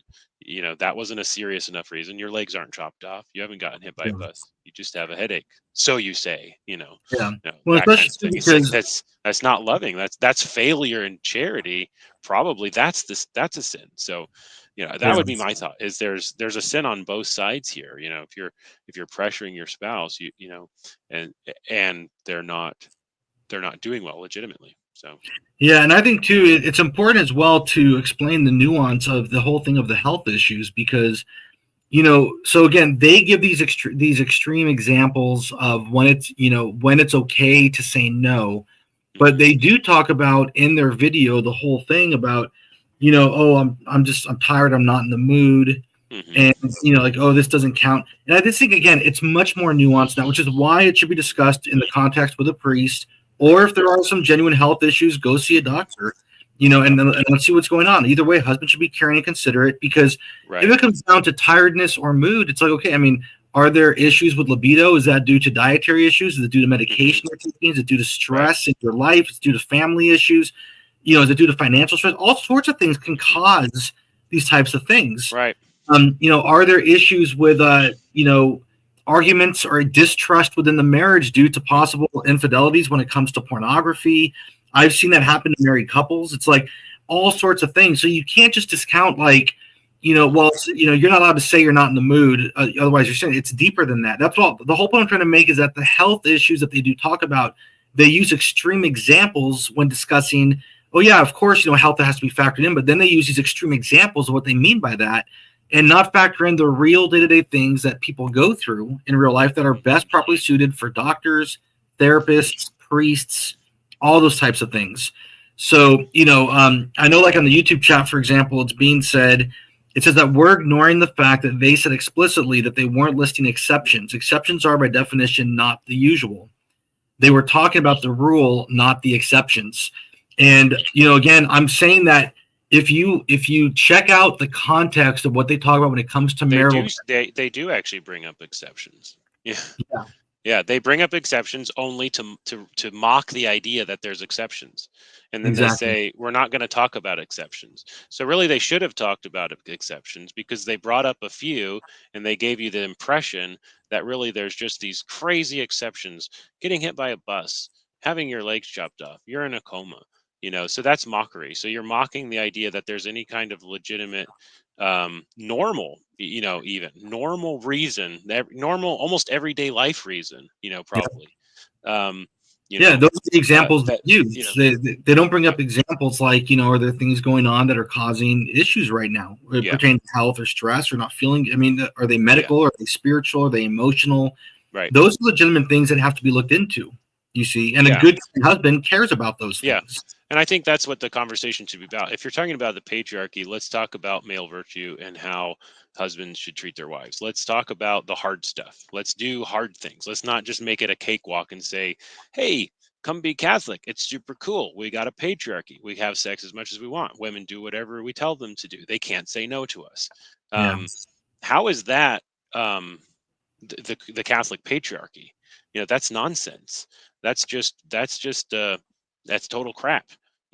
That's not a Catholic patriarchy. That's self-indulgent. That's a demonic patriarchy. That's not a real patriarchy. It's a feminist. So my thought would be, so just practical steps for men. Men need to take the time to learn about common female health issues. This is just like a practical thing you can do. Another thing, communicate. Men suck at communicating. Like, start communicating your wife. Ask her why and listen, and actually listen. Communicate. Ask her how she's doing. Actually listen. Maybe make some notes, and then try to think, oh boy, do you need something? You need some help? You need some supplements? Do you need to go to a doctor? Do you need more rest? Is there you got too much on your plate? And whatever it is, I mean, it could be a lot of things. Consult medical professionals. Go to the doctor with your wife or whatever it is, or let her go alone if it's easier for her. Exercise patience and prudence and charity, and and work and make decisions together. Like, don't just try to don't act like the marital act is just it's about blowing off steam. Let's just blow off some steam. Like, that is a carnal, secular, whatever you want to call it. That's not the Catholic approach to the marital act. That's a very shallow, callous approach. So that's illegitimate. That's not Catholic. So I agree. Now, I want to be considerate to your time, Jesse, just to check in, see how you're doing. So we're at over 2 hours. I hope for an hour and a half, 90 minutes. We're at 2 hours, 10 minutes. How are you doing? Do you want to do like the final clip, or how you holding up? Yeah, I'm doing good. As long as however long you want to go works for me, and Okay. Cool, man. So we'll try to get this wrapped up. We have one more clip to show. This is from another YouTube live that Tim and Stephanie did. It was regarding her book release. They did, and this has to do with. Let me get this up really quick. This has to do with the whole topic of the reason why infidelity, why this epidemic happens. So let's go ahead and watch this clip really fast. Great deal more. Yeah. If there's more intimacy in the marital bedroom, all of America's big problems go away. I'm serious. All of the church's big problems go away. If there's more sexual intimacy in the marital bedroom, there's no looking around. There's no porn epidemic among married people is solved overnight. Divorce issues solved overnight. Fighting too much but not getting divorced is solved overnight. Okay, so that is that clip. Okay, now let me get that off. Okay, adding to that is this quote from Stephanie's book, page 212. Women are responsible for 80% of men's infidelities. So it's the woman's fault that men are unfaithful and commit infidelity, whether that be adultery, affairs, porn, whatever. But it's the fault of the women. And again, this connects to the whole premise we've been discussing. Maybe she's not thin enough, she's not flirty enough, not tender to his needs enough. This is all her fault. She should be doing better. The whole Moon Beasley complex, she's just mean and nagging and fat, and all these things. So again, that's painting a picture of what some of the issues are with the presentation being given by them. And did you have any thoughts to that first, Jesse, before I share a couple things? What are your thoughts on that off the bat? Yeah, I mean, Yeah, why don't you go on this one first? Yeah. Okay. If you're So ready. basically, Otherwise, yeah, go ahead. yeah, no, I mean, just the whole fact of starting with women are men are unfaithful because of their women not meeting their needs. And this is what I said a little bit before, is that men have to do better stepping up on their side, the virtues of self-control, and trying to be more caring and considerate towards, are there deeper things going on, things that we need to work on, things that we need to talk about, all these other things. But you can't put the focus on the woman. It's your fault that I'm unfaithful. Men have to own up to themselves and for themselves. And I give this message to husbands. I've been doing it for years. I've been married 20 years. I've talked to many, many husbands. The number of husbands I've talked to said, well, if only my wife X, Y, or Z did this or stopped doing that, then I wouldn't have this. It's the same kind of thing you hear from alcoholics. If only my boss, my wife, my friend, if they hadn't done this or done this, I wouldn't have turned to this. It's like, no, you have to own up to yourself. Responsibility is a Christian virtue. Own up to your own mistakes. If men are turning to vices of lust and pornography, that's their thing they have to work on, because they're going to answer to God for those sins. Now, yes, wives can help tremendously. Okay, they can do their part. We're supposed to help each other. This is no different than the whole thing of the topic of men that are lusting, right? And we talk about, is it the woman's fault for dressing immodest, right? We tell women, of course, it would help us if you dressed modestly out in public, but still a man has to what? Have custody of his eyes. Right. You can't tell God, well, was it my fault? It's her fault. Look at the whole thing what Adam did at the fall. Well, the woman that you gave to me, God, made me eat the apple, and so I did. It's the one that you gave to me. It's her fault. You can't pass the window, and I think that's not a good message to give. And I think a lot of that happens because this warped idea that, I think it's warped, that Gordon has, that if husbands had better intimate lives with their spouses, then porn would end overnight, he says. That's not the way it works in reality. If you're a man who struggles with the vice of lust and you get married, trust me when I say that vice will continue on into the marriage. It will destroy and harm that marriage. It will harm the woman. And not only that, we've talked a lot about this in recent days, right? But men have this idea very often when they're dating/courting, oh, I struggle with lust. As soon as I get married, it'll all go away because now I can put the lust all into the wife. And that'll solve things. Won't happen. It'll seep into other areas of your life in time. Trust me. Okay. And I'm 100% on this. 10 out of 10 guys I've ever talked to that struggle with that have told me this. That's the way it works in real life. But you have to get it worked out on. And not to mention that lust is not the way to approach a marriage, right? Because what is the vice of lust? And again, this is all talked about in the Catholic Masculinity Crisis series I did. Episode 2, Know Your Enemy. I break the vice of lust down. But lust reduces the human woman and your wife, who you're one flesh with, you're called to walk to heaven with. It reduces her to nothing but base body parts meant for your pleasure. That's what lust does. You don't want to bring that into the sacrament, the holy sacrament of marriage. This is a quote from St. Jerome, who says, a wise man ought to love his wife with judgment, not with passion. And he goes on to say, let a man govern his voluptuous impulses. There is nothing blacker than to love a wife as if she were an adulteress. Lust doesn't have a place within marriage that way. That's the important part. St. Thomas Aquinas.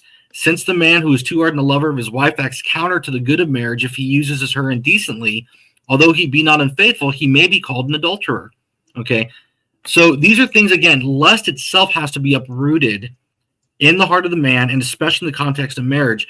And you can't go into it with the solution of, well, if wives were more this for their husbands, and if the intimacy part was just more exciting and fun and thriving, pornography would end overnight. Men would never look at it again. That's not the way it works in real life. And so both of these approaches from Stephanie and Tim are not the right approaches, and they will lead, I truly believe, to just further spiritual harm for men and for marriages, and thus also wives. That's really the big problem with it, to be very honest. Right. I mean, this would be another good question to ask, like when and where has the church ever taught that more sex equals the end of, moral decay or even, church, issues, crisis in the church stuff. Yeah.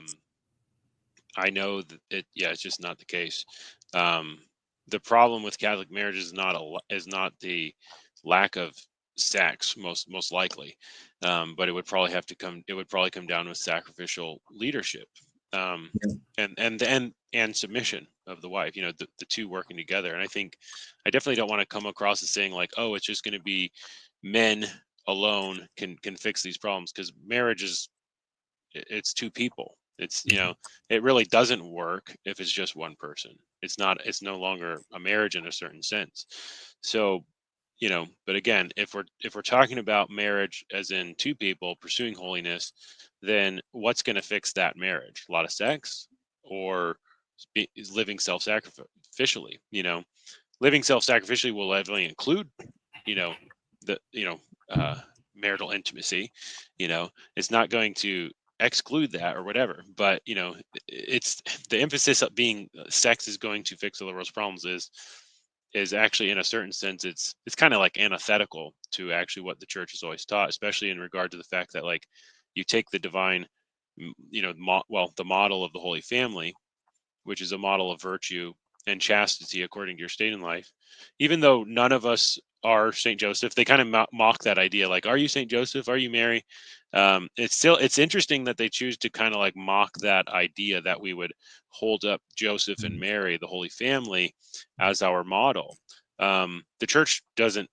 The church has always used the Holy Family as a model for chastity according to your state in life. And what that means is, of course, not that everyone's called to virginal chastity, but chastity according to your state in life. If you're a married man, you still need to be chaste, which is why, it is such a thing that you can lust after your wife. And if you have this, this approach that they're advocating, I don't think it'll end pornography. I'm not an expert on any of this stuff. I haven't really studied the psychology of it, but I'm pretty sure I've heard that the opposite is true. You can't fix a problem by indulging in it more in one particular way. It's still going to be there nagging at you.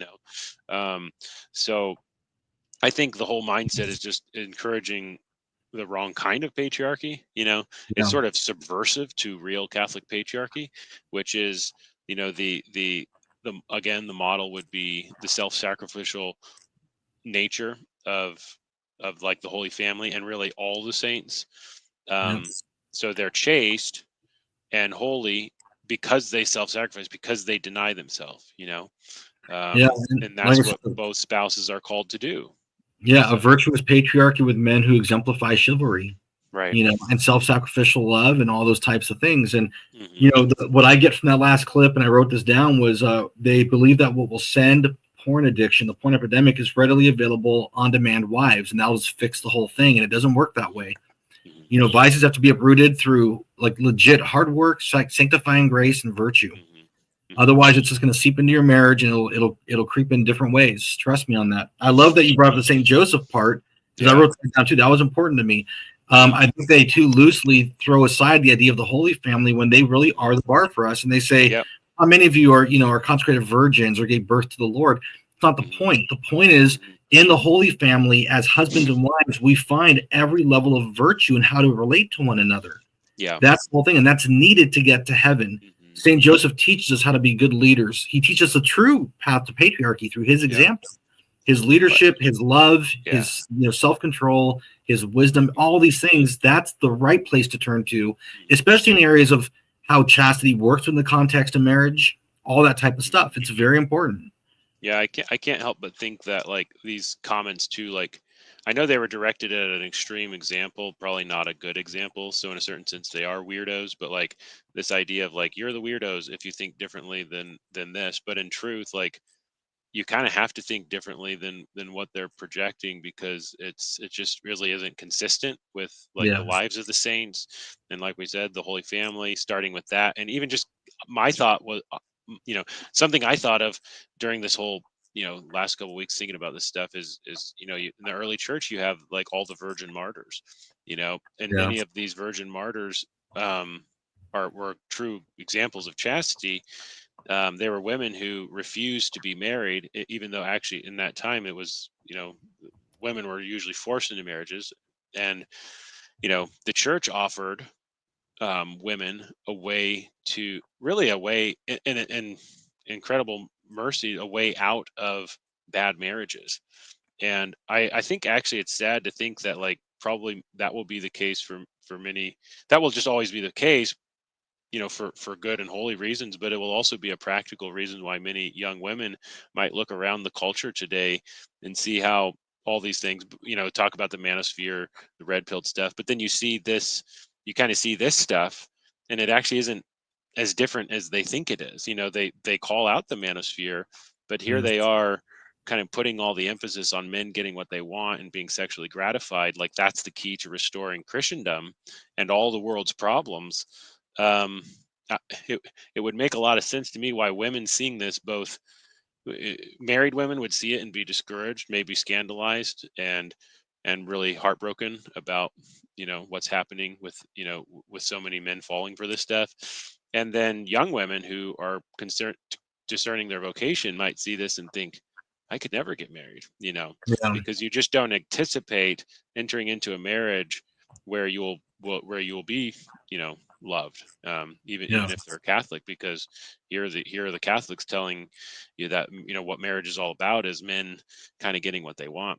So it's an offensive patriarchy, in a way, actually, even though, like, I think he kind of did lip service, at least in those videos and in some of his stuff, to virtuous patriarchy, but there's really no discussion about it. There's really no challenging men on his show to be virtuous, and I wish he would. I mean, that would be what I hope he would do, is actually just talk about virtue more, challenge men to be more virtuous, challenge, and talk about it in a substantive way, so that men don't think that being Catholic is just all about getting what you want. I totally agree, brother, and so well stated as always. And this will be the final part that we address, and we're going to close out today's podcast. But just the last thing to state, in our research for this episode and in researching other areas of Tim Gordon on YouTube and public statements of his, we came across a YouTube with him and another individual, Will Noland. We're just showing a photo of the video. We're not having any clips from this video, simply because the video was it was too scandalous. The things that they were talking about in regards to acts in the context of marital intimacy, which, again, no place for two Catholic lay guys to be talking about, giving advice to people what you can and can't do, especially when it goes right. And I'm going to say on the matters, it flies right in the face of St. Augustine, St. Thomas Aquinas, St. Alphonsus Liguori, which they admit in the video in regards to acts that are permissible within the context of marital intimacy. They admit that it flies in the face of those saints. They accuse St. Augustine of, well, he was just holding on to his old heresies, and that's why he believed this. And St. Thomas tried to defend him. I found it so fascinating because one point I made earlier, just to connect it to this point, is Tim will use St. Thomas Aquinas when it suits him. Saying, well, Aquinas is the doctor of doctors, and he said this.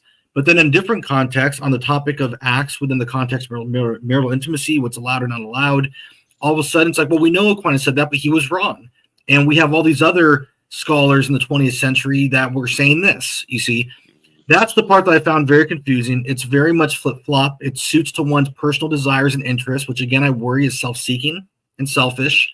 Okay, but based on that, we're going to finish off with this. We have 3 photos to show from Will Noland. And if you could let us know your thoughts, Jesse, as we get to these.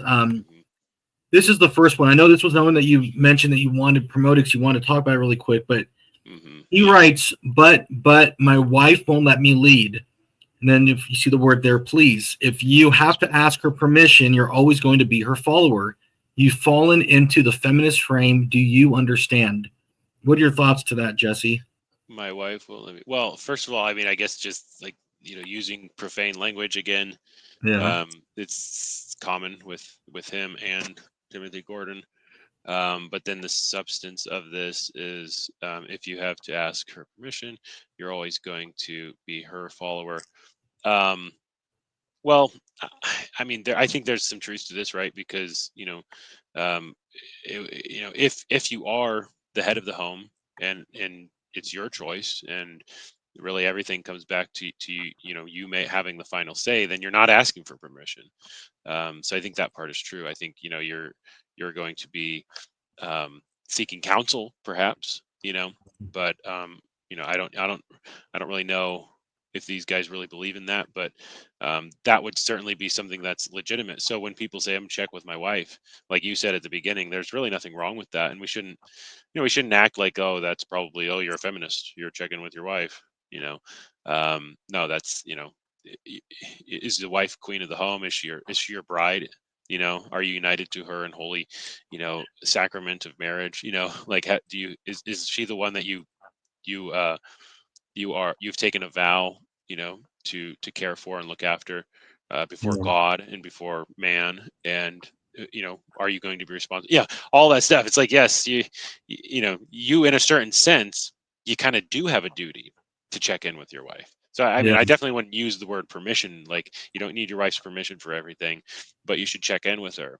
You should seek her counsel, and you should also give her, at least if you've decided already you're doing something and you're not looking for permission, then you need to at least inform your wife. So I think I do think the word permission is important. He's using the word permission, then I think that at least that would be my thought is checking in with your wife or seeking her counsel or whatever it is. Those are almost mandatory, in a certain sense, if you are following the law of Christ to love your wife, and to respect her and prefer her over yourself. So yeah. And these are the final two I want to show from Will Nolan. We'll show these back to back. Actually, there's another one, but here he says, number 9, she's always open to sex. She wants to please you enthusiastically. It starts outside the bedroom. She stays in great shape and wears what you like, which again, this to me just goes, really, I don't have to give a lot of comment to it. It goes along with what we've been talking about the last 2 hours. This is the problem I have with this whole approach of the view towards women and what's expected of wives and women. She's always open to this. She wants to do this enthusiastically, and she's in great shape. And if none of those are there, it must be something wrong with your marriage. That's the part that I find troubling. But these are the last two I want to look to. He writes, dominance hack, hold her by the hand and physically lead her. It translates to mental submission, as dog trainers know. Leading your wife is a bit like walking a dog. The tighter you hold the leash, the less you're in charge. You're just communicating nervous tension. The dog only respects cool, calm confidence. Now, obviously he's using, symbology, but I do want to say this. This is my main point to this. I asked 3 holy, virtuous women that I personally know. All I did was just read it. I just read the word and said, what are your thoughts? All 3 had the exact same reaction. Why is he comparing us to dogs? Yeah. One of them said, maybe you should marry a dog then? That's the takeaway. And again, to shame them for them to think that way, oh, that's because you're just feminist. These are virtuous holy women I know that are anti-feminism. And even they could understand the purpose of that kind of language being used. So I think it's more troubling again within the wider context, but Yeah, it is. It's really troubling. It's disturbing and offensive. I have to think about these things too. I don't have children. I haven't been blessed with children, but if I had, I do have godchildren whom I care about very much. And some of them are young girls. And I just think if you had young girls and you're hearing Catholic men supposedly talking like this, what are your thoughts, about their future vocation, it's just sad, because it's just so degrading the way they speak about women, and it's borderline. I would say if you're Catholic, it's almost borderline blasphemous, right? Because women are, in a certain sense, they're like we all are, we're created in God's image. So to be degrading is, I think, potentially mortally sinful, basically, because you're intentionally, maybe not intentionally, but you're distorting something that God, made to be, something it's not. Well, in this case, lowering, woman in the scenario, in the metaphor or whatever, to, like a dog, which is, a beast, not even a child, like so often they that will be the thing too, is degrading women to being like children. And obviously that's sort of a problem with all of this, is you see this kind of it's happening on both ends, with this stuff. His woman is one who coddles and looks after every single little whim and care of the husband like he's a little boy, and she has to coddle him and take care of his every little need. You got to look after me. You got to guard my heart. That starts to sound pathetic, actually, after a while. And it's just are you a man or not? Are you willing to do hard things? Are you willing to suffer? Are you willing to lay your life down or not? Or are you just a little baby who wants to be coddled by his mommy?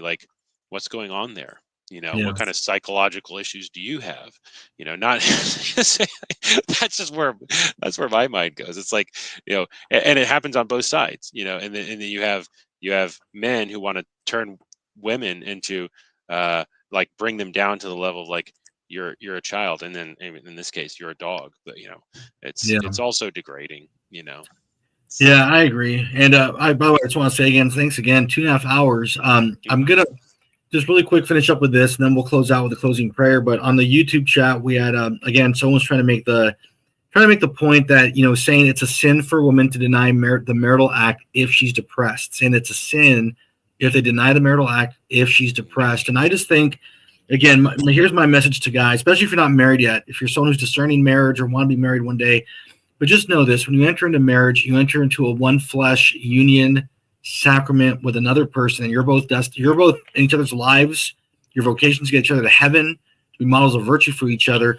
You're gonna have to start thinking outside the box of surface temporal, the way the world conditions us, because and here's the thing: questions like that, I'll say to everyone, they're not gonna be answered by Joe and Jesse, right? They're gonna be answered by your parish priest, by healthcare professionals, by therapists, spiritual direction, because that's where those things are going to be answered. Don't go to us. Don't go to Tim or Stephanie or Will or Facebook groups or Instagram threads to find the answers to those types of things. Go to the right sources spiritually and medically.